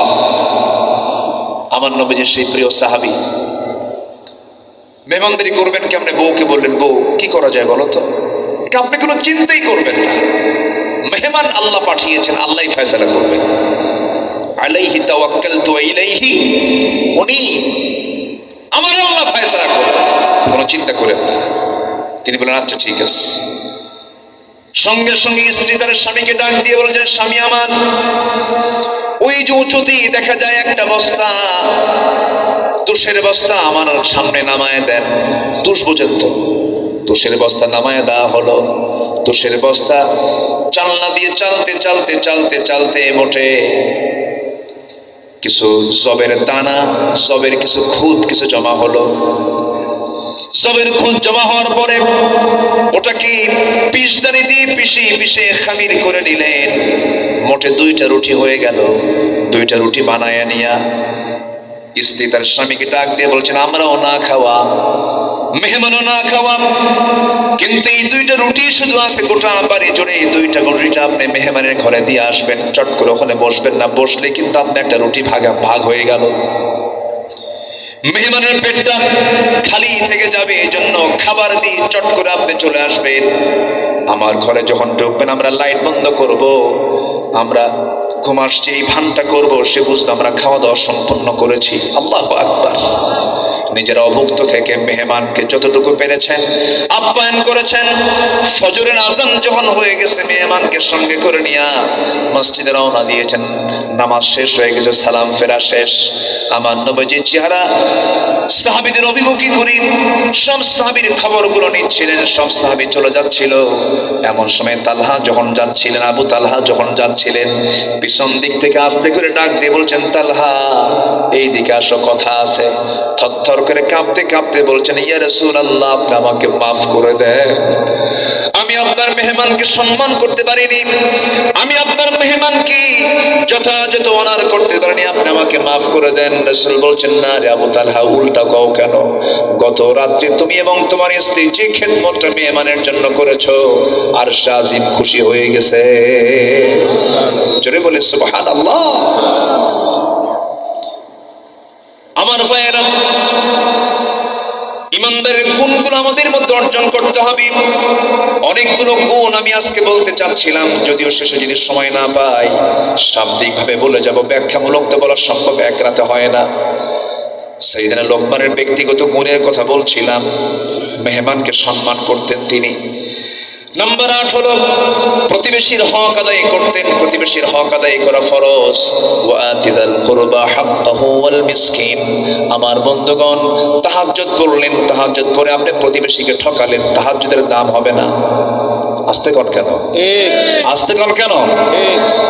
সাদা ধবধবা দাড়ি, মাথার চুল সাদা ধবধবা, দেখে মনে হয় আর শাজিম থেকে কেবলই মনে হয় ফেরেশতা চলে আসছে দুনিয়াতে। খুব বুজুর্গ মনে হয়, কিন্তু প্রতিবেশীকে ঠকায়, প্রতিবেশীর সঙ্গে খারাপ আচরণ করে। রাসূল বলেছেন, আমার উম্মতের যদি কষ্ট না হতো, আমার উম্মতের জন্য প্রতিবেশীকে সম্পত্তির ওয়ারিস বানাইয়া দিতাম। প্রতিবেশীকে সম্পত্তির কি বানায় দিতাম? ওয়ারিস বানাইয়া দিতাম। বিয়ের অনুষ্ঠান হয়, প্রতিবেশী দাওয়াত পায় না। এই আছে না? নেই বলেন তো, আছে না? এগুলো আছে, এগুলো আছে। বিয়ের অনুষ্ঠান হয়, প্রতিবেশী দাওয়াত পায় না। গরিব কোন আত্মীয় দাওয়াত পায় না। গরিব আত্মীয় দাওয়াত দিলে পরে কিছু খাওয়াতে পারবে না। কথাগুলো বলার মনে হয় প্রয়োজন নাই। আজ থেকে প্রয়োজন কি আছে কথাগুলো বলার? গরিব আত্মীয় দাওয়াত পায় না, প্রতিবেশী দাওয়াত পায় না। প্রতিবেশীর সাথে রাস্তা নিয়ে গন্ডগোল, দাওয়াত দেবে কেমনে? দাওয়াত দেয় না। কিন্তু আমার ভাই, আপনি অসুস্থ হয়ে পড়বেন, সবার আগে অসুস্থর খবরটা কার কানে আগে যাবে? বলেন, কার কানে আগে যাবে? আপনি ডাকবেন, সেই সময় কিন্তু প্রতিবেশী বসে থাকবে না। হাজারো শত্রুতা থাকুক না কেন, দৌড়বে না, আপনাকে পাঁজর ধরে হসপিটালের দিকে নিয়ে যাবে।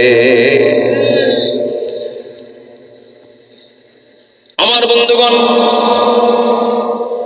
আপনি কুড়িমাত্রকে বিয়ের দাওয়াত দিলেন না, কিন্তু আজকে আপনি মরে যান, দেখবেন আমেরিকায় থাকা সেই বড় ধনী বন্ধু, ঢাকার গুলশানে থাকা সেই বড় ধনী পরিবারের বন্ধু, ওই বন্ধুগুলো আপনার জানাজার সময় আসবে না, আপনার কবর খননের প্রয়োজন হবে।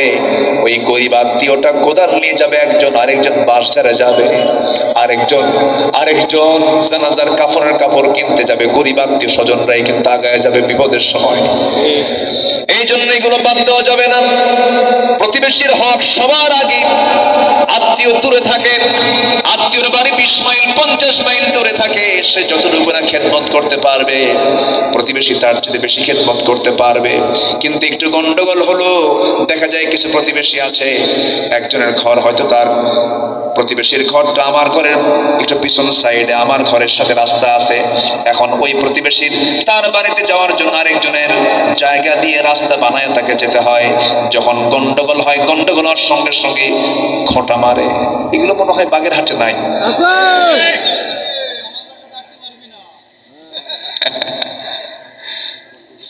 আছে, খোঁটা মারা অভ্যাস আছে। আসলে তো ওয়াজ দরকার এগুলো। কেন আপনি যে খোঁটা মারতেছেন, খোঁটা এই জমিনটা কার? আসতে বলবেন, জমিনটা কার? আর আপনি যে রাস্তা আটকায় দিচ্ছেন কার বান্দা? সবই আল্লাহর। জমিনও আল্লাহর, বান্দাও আল্লাহ। আপনি বন্ধ করার কে? কিন্তু আপনি কি জানেন, আপনি যদি দুনিয়ার জিন্দেগিতে কারো রাস্তা তৈরি করে দেন, আল্লাহ তার জন্য জান্নাতের রাস্তা তৈরি করে দিবেন। জোরে বলেন সুবহানাল্লাহ। নাম্বার 9 হলো, সাইয়েদনা লোকমানের 9টা গুণ ছিল, এর মধ্যে আরেকটা সর্বশেষ গুণ হলো অপ্রয়োজনীয় কোনো কথা তিনি বলতেন না, কাজ তিনি করতেন না। সন্তানদেরকে নসিহত করতেন। একদিন বললেন, আমার সন্তানরা শোনো, সুন্দর করে বলেন, তোমরা পৃথিবীর শ্রেষ্ঠ খাবার খাবে, পৃথিবীর শ্রেষ্ঠ খাবার খাবে, শ্রেষ্ঠ জায়গায় ঘুমাবে, শ্রেষ্ঠ জায়গায় ঘুমাবে, পৃথিবীর শ্রেষ্ঠ খাবার খাবে, শ্রেষ্ঠ জায়গায় ঘুমাবে। এরপরে বলা হলো, আমার সন্তানরা রাজপ্রাসাদে তোমরা ঘুমানোর চেষ্টা করবে। এই কথাগুলো শুনে সন্তানরা মুচকি মুচকি হাসি মারে। সাইয়েদনা লোকমান বলছেন, আমার সন্তানরা হাসো কেন? আব্বা হাসবো না কেন? আমাদের কুড়ে ঘরে আমরা কেমনে স্বপ্ন দেখবো, আমরা তো গরিব মানুষ। সাইয়েদনা লোকমান বলেন, তোমরা আমার হিকমত পূর্ণ নসিহত তোমরা বুঝতে পারো নাই। শ্রেষ্ঠ খাবার খাওয়া মানে হলো আমি তোমাদেরকে বোঝাচ্ছি, শ্রেষ্ঠ খাবার তখনই হয় যখন তোমরা পরিশ্রম করবে। পরিশ্রমের শরীরে যখন তোমরা খাবার খাবে, ওই খাবারের চাইতে শ্রেষ্ঠ খাবার এই জমিনের দ্বিতীয়টা হতে পারে না। যেরকম সুবহানাল্লাহ।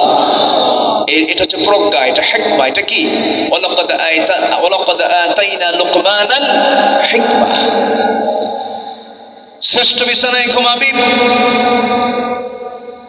সঙ্গে সঙ্গে তিনি বললেন, আমার কলিজার টুকরা সন্তানরা শ্রেষ্ঠ বিছানায় এই জন্য বলেছি, যখন তুমি অতিরিক্ত পরিশ্রম করবে, অতিরিক্ত পরিশ্রমের পর যখন তুমি ঘুমাতে যাবে, ঘুমানোর জন্য তোমার জন্য বড় কোনো আরাম বিছানা লাগবে না। যখন তোমার পরিশ্রমের শরীরে যখন তোমার ক্লান্তি চলে আসবে, সামান্য একটা মাটিতে যদি সামান্য একটা চাদরও বিছায় যদি শুয়ে পড়ো, তোমার আরামের ঘুম হবে। এটাই হলো তোমার শ্রেষ্ঠ বিছানা। মানে আমার সন্তানরা অলস হও না, আমার সন্তানগুলো সব তোমার পরিশ্রমী হও। জোরে কোন সুবহানাল্লাহ। আমার বন্ধুগণ, সাইয়েদনা লোকমান সন্তানদেরকে 13টা নসিহত করেছেন। আমরা যারা বাপ, এক লাইন আমি শেষ করে দিচ্ছি। নাম্বার 1, লা তুশরিক বিল্লাহ, শিরিক করো না। নাম্বার 2, পিতামাতার সেবা করবে, তাদের শুকর আদায় করবে। নাম্বার 3, বা আমার ইসলাম বিরোধী অপতৎপরতা না মানা। বাপ মা যদি তোমার ইসলাম বিরোধী কোনো তৎপরতায় যদি নিয়ে যেতে চায়, সেই সময় মানা যাবে না, কিন্তু ব্যবহার কোনো ক্রমেই খারাপ করা যাবে না। নাম্বার 4 হলো ইসলাম বিরোধী হলেও বিনয়ী মানবিক আচরণ করতে হবে। নাম্বার 5 হলো সন্তানকে আল্লাহর বড়ত্ব প্রকাশ করতে হবে, বোঝাতে হবে।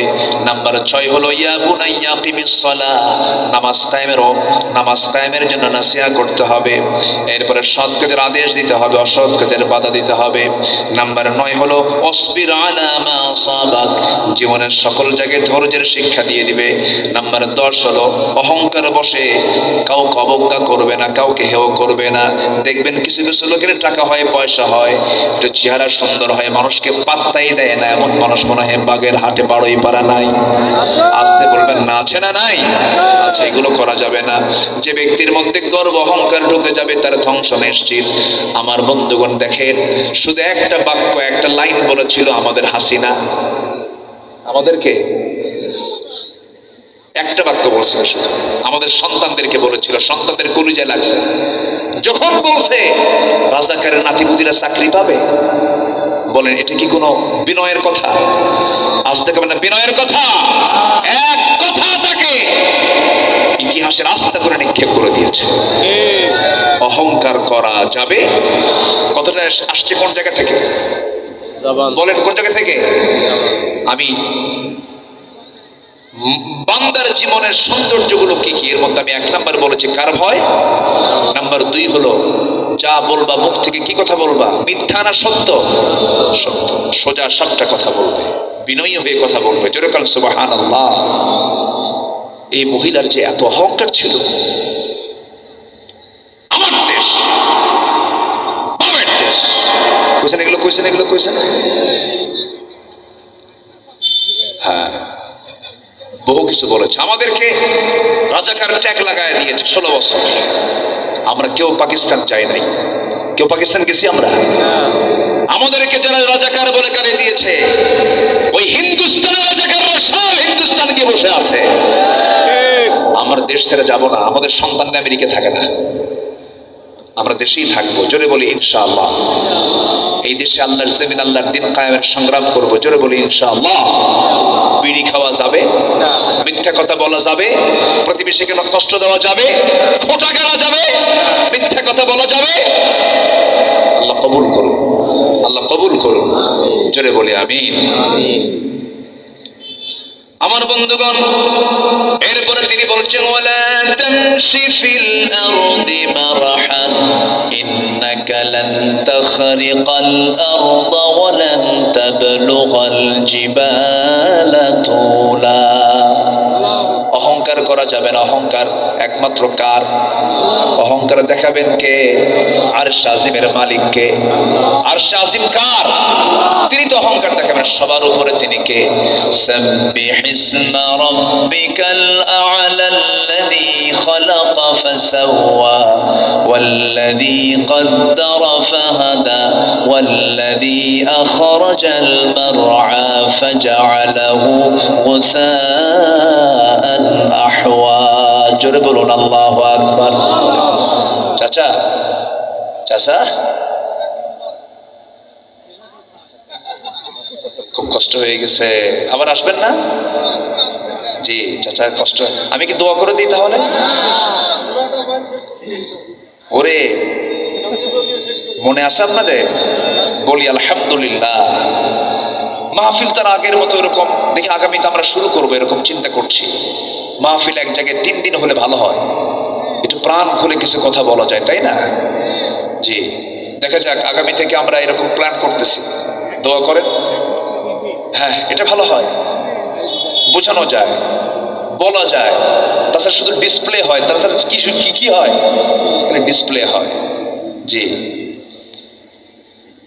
হ্যাঁ আলহামদুলিল্লাহ, আপনাদের ধৈর্য শক্তি অনেক, বলি আলহামদুলিল্লাহ। নাম্বার 12 সন্তানকে বলছেন চলাফেরায় মধ্যম পন্থা অবলম্বন করবে বাবা, কখনো দম্ভবরের রাস্তায় চলবে না, আর কণ্ঠস্বর নিচু করবে। কণ্ঠস্বর কি করবে? নিচু করবে। এবং তিনি বলছেন ইন্নানকারাল আসওয়াত লাসাউতুল হামিদ, সবচেয়ে চিৎকার করে আওয়াজ দেয় হলো গাধা। সবচেয়ে চিৎকার করে আওয়াজ দেয় কে? গাধা। সুন্দর করে তিনি তার সন্তানদেরকে বললেন কণ্ঠস্বর নিচু করে আস্তে আস্তে কথা বলবা, যেরকম সুবহানাল্লাহ। এই নসিহতগুলো আমরা আমাদের পরিবারে করবো না ইনশাআল্লাহ? তাহলে বাড়িতে কি আমরা প্রত্যেকদিন মাঝে মাঝে কোন সূরা থেকে আলোচনা করবো? বলেন কোন সূরা থেকে? তাহলে এটা কি বাইরের সূরা না পরিবারের সূরা? বলেন বাইরের সূরা না পরিবারের সূরা? পরিবারের সূরা। এটাকে আমরা কাজে লাগাবো, জোরে বলি ইনশাআল্লাহ। কোরআনের আলোকে মুমিনের যে সৌন্দর্য, আমি 1 নম্বরে বলেছি আল্লাহর ভয়, নাম্বার 2 বলেছি সোজা সাপটা কথা বলা, নাম্বার 3 হলো আমানত রক্ষা করা। আমানত যার ঠিক আছে তার ঈমানটা ঠিক আছে, যার আমানত ঠিক নাই তার ঈমান ঠিক নাই। আল্লাহ রাব্বুল আলামিন সুন্দর করে বলেছেন সূরা নিসা 58 নম্বর আয়াতে, আল্লাহ রাব্বুল আলামিন বলেন ইন্নাল্লাহা ইয়া'মুরুকুম আন তু'আদ্দুল আমানাতি ইলা আহলিহা ওয়া ইযা হাকামতুম বাইনান নাসি আন তাহকুমু বিল আদল ইন্নাল্লাহা নি'মা ইয়া'iদুকুম বিহি ইন্নাল্লাহা কানা সামিআন বাসীরা। জোরে বলুন আল্লাহু আকবার। আল্লাহ তোমাদেরকে আমানত পূর্ণ করার জন্য নির্দেশ দিয়েছেন, আমানত তোমরা রক্ষা করো। তোমাদের আমানত রক্ষা করার জন্য হুকুম দিচ্ছেন কে? বলেন আল্লাহ তাআলা দিচ্ছেন। আর যখন তোমরা কোনো বিচার কার্য ফয়সালা করবে, সেই সময় বিচার করতে নিয়ে তোমরা আদালত ঠিক রাখবে। আদালতটাকে ঠিক রাখবে কার কথা? আসতে বলবেন না, কার কথা?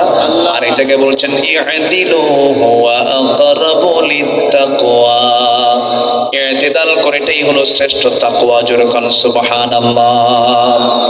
আমার বন্ধুগণ, এই আয়াতের একটা প্রেক্ষাপট আছে।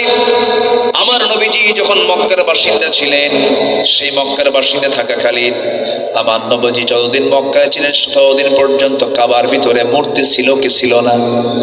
সবার তো জানা আছে মোটামুটি মূর্তি ছিল, 1টা 2টা না 360টা মূর্তি ছিল, 360টা মূর্তি ছিল।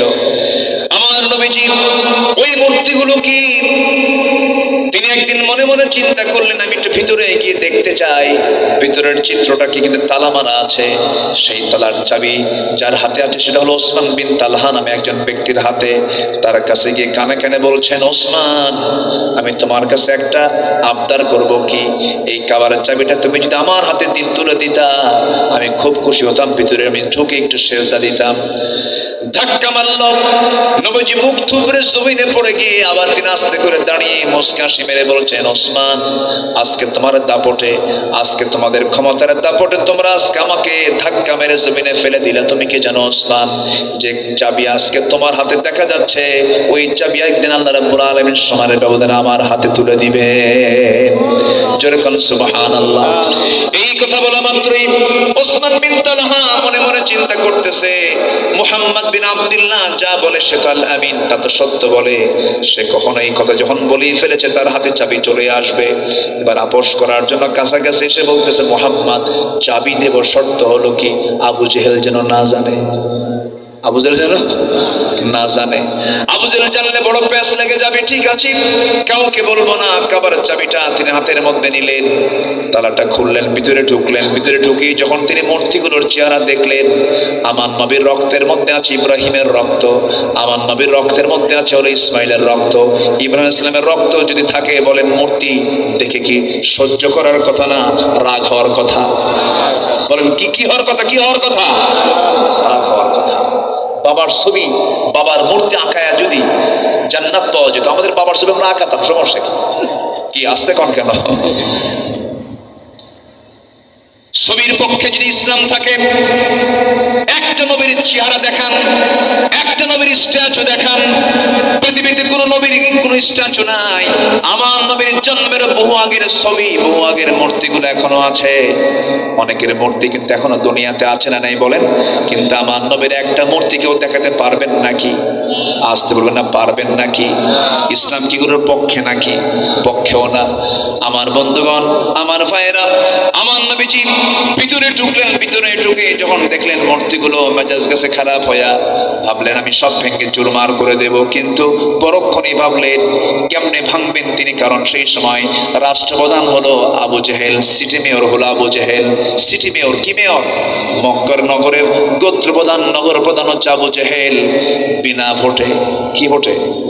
এতদিন যারা ছিল তারা কি ভোটে ছিল নাকি? তাহলে এরা সবগুলো আবু জেহেলের নাতিপতি ছিল না কত? হ্যাঁ, চুরি করে। হ্যাঁ, এবং আবু জেহেল সুদখোর ছিল, জেনাকার ছিল। এমন কোন কাম কুকাম নাই যা সে করত না। নারী পেলে পরেই জিহ্বায় পানি চলে আসতো, জেনার জন্য পাগল হয়ে যেত। সে আবু জেহেল তার ক্ষমতায় আছে, রাসূল কেমন করে পারবেন? আল্লাহর কাছে দোয়া করতে লাগলেন, কি বললেন? ওকুর রাব্বি আদখিলনি মুদখালা সিদকিন ওয়া খারিজনি মুখরাজা সিদকিন ওয়াজআলনি মিন লাদুনকা সুলতানান নাসীরা। জোরে বলুন আল্লাহু আকবার। এই দোয়া করলেন, মক্কায় টিকতে পারলেন না। মক্কা থেকে তিনি হিজরত করে মদিনায় চলে গেলেন। অনেক লম্বা লম্বা কথা ছিল। আমার নবী মদিনায় যখন চলে আসলেন বিজয়ী বেশে, মক্কা বিজয়টা যে মাসে হয়েছে, আর মাত্র 14 দিন পর যে মাস আসতেছে সেই মাসের নাম কি বলেন? মক্কা বিজয়টা হয়েছে কোন মাসে? বদর যুদ্ধটা হয়েছে কোন মাসে? সাহাবীরা মাত্র 16 রোজা রেখে বদর যুদ্ধে চলে গেছেন। আবার রোজার মাসে মক্কা বিজয়ের মতো বিজয় এনেছেন। সামনের মাস যাচ্ছে রমজান মাস, এটাকে আমরা ভাববো শুধু রোজার মাস না, বিজয়ের মাস। আমরা দিনের বিজয়টা আনবো রমজান মাসে। জোরে বলি ইনশাআল্লাহ, আরো জোরে বলি ইনশাআল্লাহ। বিজয়ের চেতনা লালন করব আমরা। আমার বন্ধুগণ, বিজয়ের মাসে, রমজান মাসে ফতে মক্কার দিন আমার নবীজি যখন মক্কায় ঢুকে পড়লেন, আমার নবীর সঙ্গে ছিলেন সাইয়েদনা বেলাল। আহারে কত স্মৃতি। রাসূল বলেন, বেলাল রে, মক্কার মানুষ তোকে মেরে মেরে কেমন করে রক্তাক্ত করে দিয়েছিল, আজকে দেখ মক্কা বিজয় হয়ে গেছে। ওরে বেলাল, দেখো দেখো বিজয় হয়ে গেছে। আমার নবীজি মক্কার কাছাকাছি চলে আসলেন, কাবা শরীফের কাছাকাছি চলে আসলেন। কাবার ওই দরজায় তালা মারা। কি মারা বলেন? তালা মারা। আমার নবীজি তালাবদ্ধ দরজা দেখে বললেন, ওই কাবার দরজার চাবিওয়ালা কোথায়? ওসমান, দেখো তো ওসমান কোথায় গেল? সাইয়েদনা আলীকে দায়িত্ব দেওয়া হলো। সাইয়েদনা আলী তন্ন তন্ন করে খুঁজে খুঁজে বের করে পাচ্ছেন না, কোথাও খুঁজে পাওয়া যাচ্ছে না। এবারে রাসূল বলছেন, দেখো তো কাবার ছাদে দেখো। কাবার ছাদে যায় দেখে ওসমান বিন তালহা কাবার সাথে গিয়ে বসে আছে। রাসূল বলেন তাকে ডেকে আনো। ডেকে আনা হলো। ডেকে আনার পরে রাসূল বলছেন, ওসমান তুমি যেখানেই থাকো না কেন মুশরিকের জন্য এই কাবার চাবি থাকবে না, চাবিটা আমার হাতে দিয়ে দাও। সঙ্গে সঙ্গে ওসমান বিন তালহা বলছে, না আমি দেব না। কিছুক্ষণ সময় চলে গেল।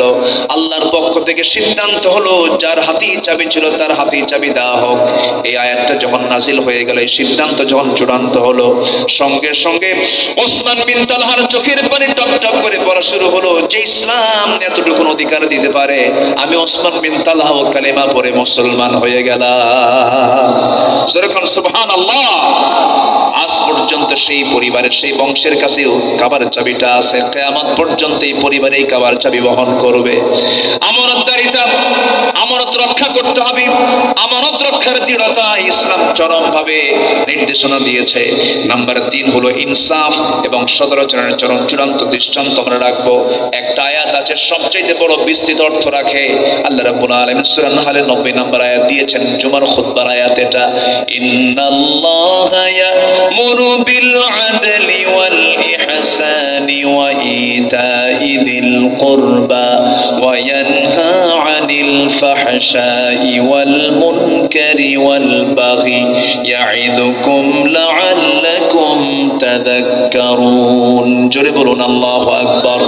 নাম্বার 4, ধৈর্য ক্ষমার দৃষ্টান্ত। ধৈর্য এবং ক্ষমার দৃষ্টান্ত রাখতে হবে আমাদের। ওয়ালামান সাবারা ওয়া গফারা ইন্না যালিকা লামিন আজমিল উমুর। জোরে বলুন আল্লাহু আকবার। আল্লাহর ভয়ে কাঁদতে কাঁদতে সিজদায় লুটিয়ে পড়তে হবে। মুমিন জীবন সুন্দর হয়ে যাবে, জীবনটা আলোকিত হয়ে যাবে, চেহারার মধ্যে নূর চলে আসবে। সিজদা যত বেশি দিবেন আল্লাহ পাক চেহারায় তত নূর বাড়ায়া দিবেন। জোরে বলি সুবহানাল্লাহ। এই নূরটা বেনামাজি বুঝতে পারবে না, এই নূরটা চোররা বুঝতে পারবে না, একমাত্র আল্লাহওয়ালা বান্দার চেহারার নূর বুঝতে পারে। জোরে বলেন সুবহানাল্লাহ। আল্লাহ রাব্বুল আলামিন বলেন, ওয়া ইয়াখিরুনা লিল আযকানি ইয়াবকুন ওয়া ইয়াজিদুহুম খুশুআ। জোরে বলুন আল্লাহু আকবার। নাম্বার 6 হলো মুমিনদের কবরের প্রতি বিনয়ের বাহু ছড়িয়ে দেবে। ওয়াখফিদ জানাহাকা লিমান ইত্তাবাআকা মিনাল মুমিনিন। জোরে বলুন আল্লাহু আকবার। নাম্বার 7 হলো মুমিনরা শান্তি প্রতিষ্ঠাকারী। মুমিনরা ফাসাদ চাবে না, শান্তি চাবে। বলেন বলেন ফাসাদ না শান্তি? ফাসাদ না শান্তি? আল্লাহ রাব্বুল আলামিন শান্তি প্রতিষ্ঠার জন্য বলেছেন, ফাসলিহু বাইনাহুমা, ইসলাহ করে নাও, সংশোধন করে নাও, ফাসাদ সৃষ্টি করো না। মুমিনদের কবরের দোষ অন্বেষণ করবে না, খারাপ ধারণা পোষণ করবে না। ইজতানিবু কাসীরাম মিনায-যন ইন্না বা'দায-যন্নি ইসমুন ওয়া লা তাজাসসু ওয়া লা ইয়াগতাব বা'দুকুম বা'দা। কার কথা? আসতে বলবেন না, কার কথা? আল্লাহর কথা। নাম্বার 9 হলো অসহায় অভাবীদের পাশে তারা দাঁড়াবে। ويطعمون الطعام على حبه مسكينا ويتيما وأسيرا। জোরে বলুন আল্লাহু আকবার। নাম্বার 10, সৎকর্মী তাকওয়ায় তারা পরস্পরকে সাহায্য করবে, সৎকর্মী হবে। তাআওয়ানু আলাল বিররি ওয়াত তাকওয়া ওয়া লা তাআওয়ানু আলাল ইসমি ওয়াল উদওয়ান। জোরে বলুন আল্লাহু আকবার। নাম্বার 11 হলো আত্মীয় স্বজনের হক তারা আদায় করবে। যা ইতিপূর্বে একটু বলেছিলাম, এখন আয়াত সহ। ওয়াআতিদাল কুরবা হাক্কাহু ওয়াল মিসকিনা ওয়া ইবনাস সাবিল ওয়া লা তুবাযযির তাবযীরা। জোরে বলুন আল্লাহু আকবার। নাম্বার 12 হলো মানুষের সাথে যখন কথা বলবে শুধু স্ট্রেট ফরওয়ার্ড কথা বলবে না। প্রথমে বলেছি ওয়াকুলু কাওলান সাদীদা, এবার আল্লাহ আরো ব্যাখ্যা করে বলছেন সুন্দর করে, মিষ্টি করে, সুন্দর করে, ভালো করে কথা বলো। ওয়াকুলু লিন্নাসি হুসনা, মানুষের সঙ্গে সুন্দর করে কথা বলো, বিনয়ী হয়ে কথা বলো, আস্তে আস্তে কথা বলো। কেউ রেগে গেলে পরে হাসি দিয়ে তাকে ঠান্ডা করে ফেলো। কার কথা? আসতে বলবেন না, কার কথা?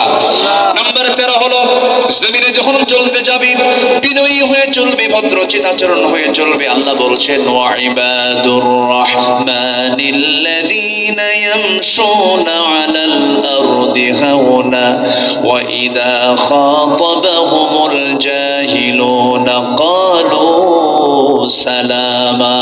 জোরে বলুন আল্লাহু আকবার। রহমানের তো বান্দা তারাই যারা জমিনে বিনয়ী হয়ে চলবে, ভদ্রচিত আচরণ করে চলবে। উগ্রতা, রূঢ়তা, বেয়াদবি, উচ্ছৃঙ্খল কোন আচরণ তাদের দ্বারা প্রকাশ পাবে না। তারা হচ্ছে তারাই তাদের জীবনটা সুন্দর, তাদের জীবনটা সুন্দর হয়ে যাবে। নাম্বার সর্বশেষ 14-15 দুটো এক সময়, আমি দুটো একসঙ্গে এক আয়াতের মধ্যে বলছি। যারা দুঃসময়ে এবং সুসময়ে যারা আল্লাহর পথে খরচ করবে এবং রাগকে নিয়ন্ত্রণ করবে, আল্লাহ রাব্বুল আলামিন সুন্দর করে বলছেন সূরা ইমরানের 134 নম্বর আয়াতে আল্লাহ রাব্বুল আলামিন বলেন, আল্লাযীনা ইউনফিকুনা ফিস সাররাই ওয়াদ-দাররাই ওয়াল কাযিমিনাল গায়য ওয়াল আফিনা আনিন নাস ওয়াল্লাহু ইউহিব্বুল মুহসিনিন। জোরে বলুন আল্লাহু আকবার। আমার ভাইরা, কোরআনে কারীমের বিভিন্ন জায়গা থেকে নির্যাসগুলো নিয়ে কোরআনের আলোকে মুমিনদের যে সৌন্দর্যগুলো, সেই সৌন্দর্যগুলো আমি একটা একটা করে বলার চেষ্টা করেছি, আমরা ফলো করব। জোরে বলি ইনশাআল্লাহ। ফজর পড়বেন কারা কারা, একটু হাত তুলে দেখান দেখি। জোরে বলি ইয়া আল্লাহ, আরো জোরে ইয়া আল্লাহ। আমাদেরকে ফজর, যোহর, আসর, মাগরিব, ইশা 5 ওয়াক্ত সালাত আদায় করার তৌফিক তুমি আল্লাহ দিয়ে দাও। জোরে বলি আমিন, আরো জোরে আমিন। জি, আমরা আর কথা বাড়াবো না।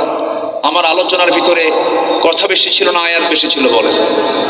বলেন আমি চেষ্টা করি আয়াতকে বেশি রাখার জন্য। আপনারাও খেয়াল রাখবেন যে আলোচনায় যেন আয়াত বেশি থাকে। যে মাহফিলে যত আয়াত বেশি থাকবে সেই মাহফিলে তত বরকত বেশি হবে। আল্লামা সাঈদীর আলোচনার ভিতরে বরকত থাকার এক নম্বর কারণ ছিল ওনার প্রতিটি কথাই ছিল আয়াত, আয়াত, আয়াত। আল্লাহু আকবার। আমরা কোরআনকে বেশি প্রাধান্য দিয়ে কথা বলবো। জোরে বলি ইনশাআল্লাহ। যতটুকু হয়েছে আমরা বলে ফেলি আলহামদুলিল্লাহ। জি, আজকের মাহফিলের বিশেষ করে যারা মাহফিল এই বাস্তবায়নে বিশেষ করে বিশেষ ভূমিকা পালন করেছেন, সাউথ কোরিয়া নিবার প্রবাসী আমার আব্দুল মমিন ভাই কোথায়? জি, আব্দুল মমিন ভাই আলহামদুলিল্লাহ। আমার সঙ্গে তিনি অক্টোপাসের মতো লেগেছিলেন। অক্টোপাস মানে ছাড়াছাড়ি নাই, ওদের ডেট দিতেই হবে। তো আসছি, রাগ করছেন নাকি আপনারা? খুশি হয়েছেন তো? আল্লাহ জন্য খুশি হন। হাসান নকিব ভাই উনি কোথায়? কই আমার হাসান নকিব ভাই? আলহামদুলিল্লাহ, মাশাআল্লাহ, অনেক কষ্ট করেছেন।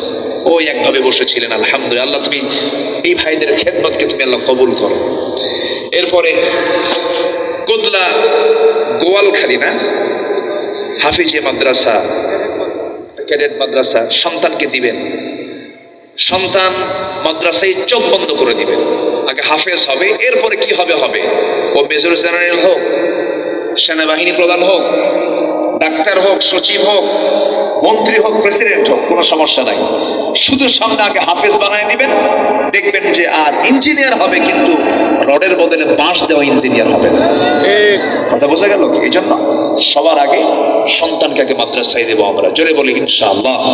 আসুন আমরা আর সময়টাকে না ক্ষেপণ করে যতটুকু হয়েছে বলে ফেলি আলহামদুলিল্লাহ। যে আসলে আমরা দোয়ার দিকে যাবো, আমরা চাইবো কার কাছে? আল্লাহর কাছে। সবাই বলি সুবহানাকা আল্লাহুম্মা ওয়া বিহামদিকা আশহাদু আল্লা ইলাহা ইল্লা আনতা আস্তাগফিরুকা ওয়া আতুবু ইলাইকা। চিৎকার মেরে বলি ইয়া আল্লাহ, আমার জীবনের সগীরা কবীরা, ছোট বড় সব গুনাহ তুমি আল্লাহ মাফ করে দাও। জোরে বলি আল্লাহুম্মা আমিন। সম্মানিত ভাইয়েরা, আমি জানি বেশি রাত হয়ে গেছে, একটু কষ্ট দিয়ে ফেলেছি, একটু আগে ভাগে। হ্যাঁ জি জি, মাদের জন্য দোয়া হবে। অনেক রাতে আমি উঠে ফেলেছি, আমি উঠছি অনেক রাতে, অনেকের কষ্ট হয়েছে, অনেকে চলেও গেছেন। যারা আছেন এখন আমরা বাকি সবাই কিনে আমরা দোয়া করবো। চাইবো কার কাছে? আগামী থেকে মাহফিল 11টার মধ্যে শেষ করার চেষ্টা করবেন, তাহলে মাহফিলের সৌন্দর্য ঠিক থেকে যাবে। যে আসুন আমরা এখন দোয়া করি। দোয়ার দায়িত্ব আমি ওয়াহিদুজ্জামান ভাইকে দিয়ে দিচ্ছি। আপনি করেন? আল্লাহ, এই আপনি করেন ভাই ভাই, হ্যাঁ আপনি করেন মহতেরা। কেউ সব দায়িত্ব আমারে দিয়ে দিল। আল্লাহুম্মা আমিন। রব্বানা যালামনা আনফুসানা أنفسنا وإن لم تغفر لنا وترحمنا لنكونن من الخاسرين গভীর রাত নিঝুম রাত জীবনো রাত্রিতে চাঁদের মতো হাজারো মুসলমান নরনারী নিয়ে তোমার কালামের কয়েকটা আয়াতকে সামনে রেখে মুমিন জীবনের সৌন্দর্য নিয়ে কিছু কথা বলেছি। শৃঙ্খলপূর্ণ জীবন কেমন হতে পারে এই বিষয়ে কিছু কথা বলেছি। আল্লাহ গো, সে শান্তে সে কাঙ্গাল ভিখারির মতো দুটো হাত পেতেছে। আল্লাহ, গুনার দিকে নজর দিও না। বান্দা মনে করে তামাম জীবনের সমস্ত গুনাহগুলোকে তুমি আল্লাহ আমাদের মাফ করে দাও। জনম দুঃখিনী বাপ, জনম দুঃখী বাপ যারা দুনিয়া থেকে বিদায় নিয়েছেন, জিন্দেগির গুনাহগুলো মাফ করে দাও। কবরগুলোকে জান্নাতের টুকরা বানায়া দাও। অনেক আলোচনা শেষ করে বাড়ি ফিরে যাব রে। বাড়িতে ফিরে গিয়ে সব দেখবো, কিন্তু মাকে পাবো না রে। যে মার দিকে তাকালে বরকত নাজিল হয়, যে মার দিকে তাকালে কলিজা পরানটা জোড়াইয়া যায়, যে বাবার দিকে তাকালে প্রাণটা ফিরে আসে, সাহস বুকে আসে, সে আব্বা আম্মা যারা দুনিয়া থেকে বিদায় হয়ে গেল রে। জীবনের গুনাহগুলো মাফ করে দাও, কবরগুলোকে জান্নাতের টুকরা বানায়া দাও। আব্বা আম্মার জন্য কি দোয়া তাও শিখায় দিয়েছো। দিলটা খুলে হাতটা একটু উঁচু করে আওয়াজ দে, আমার সঙ্গে ঠোঁটটা মিলায় মিলায় দিয়ে আওয়াজ দে, সবাই বলুন রব্বিরহামহুমা কামা রব্বায়ানি সগীরা। রব্বিরহামহুমা কামা রব্বায়ানি সগীরা। এমন ভাই আমার সঙ্গে হাত তুলতে পারেন, নিজের হাতে নিজের মাকে দাফন করেছেন, নিজের বাপকে দাফন করেছেন। আহারে, সে আব্বা আম্মা যারা চলে গেল রে, জিন্দেগির গুনাহগুলো মাফ করো, কবরগুলোকে জান্নাতের বাগিচা বানাইয়া দাও। যাদের আব্বা আম্মা বেঁচে আছেন তাদের হক আদায় করার তৌফিক তুমি আল্লাহ দিয়া দাও। আল্লাহ, এই যে আমরা হাত তুলেছি, আশপাশে কত মাইয়াত কবরবাসী হয়ে আছেন, আশেপাশে যত কবরস্থান আছে, আল্লাহ তাদের জন্য দোয়া করি, কবরগুলোকে জান্নাত বানাইয়া দাও।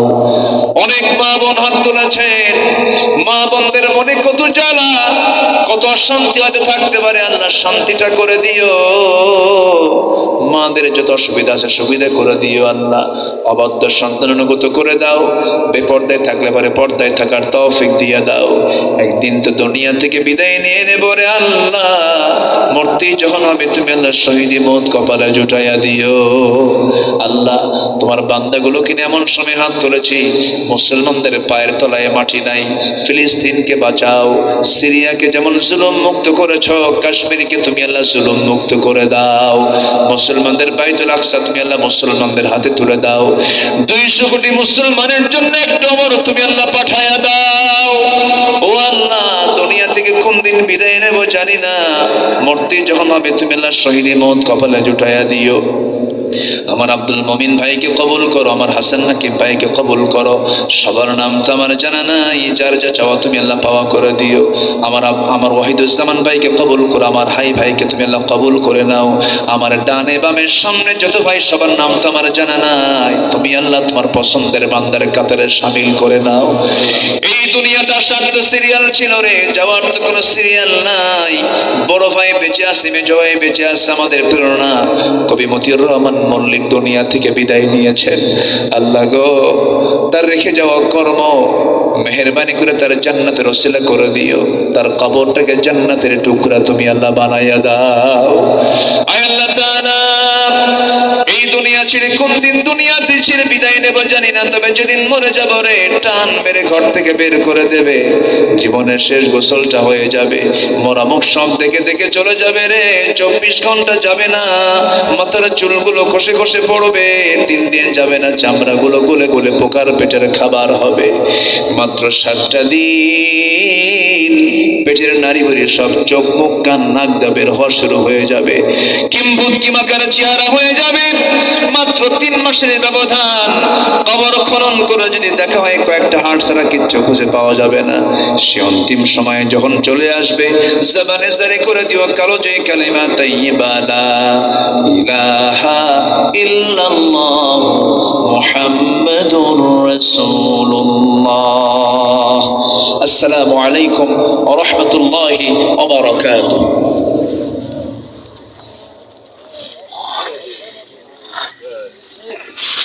ও বাজি, এ জ্যাকেট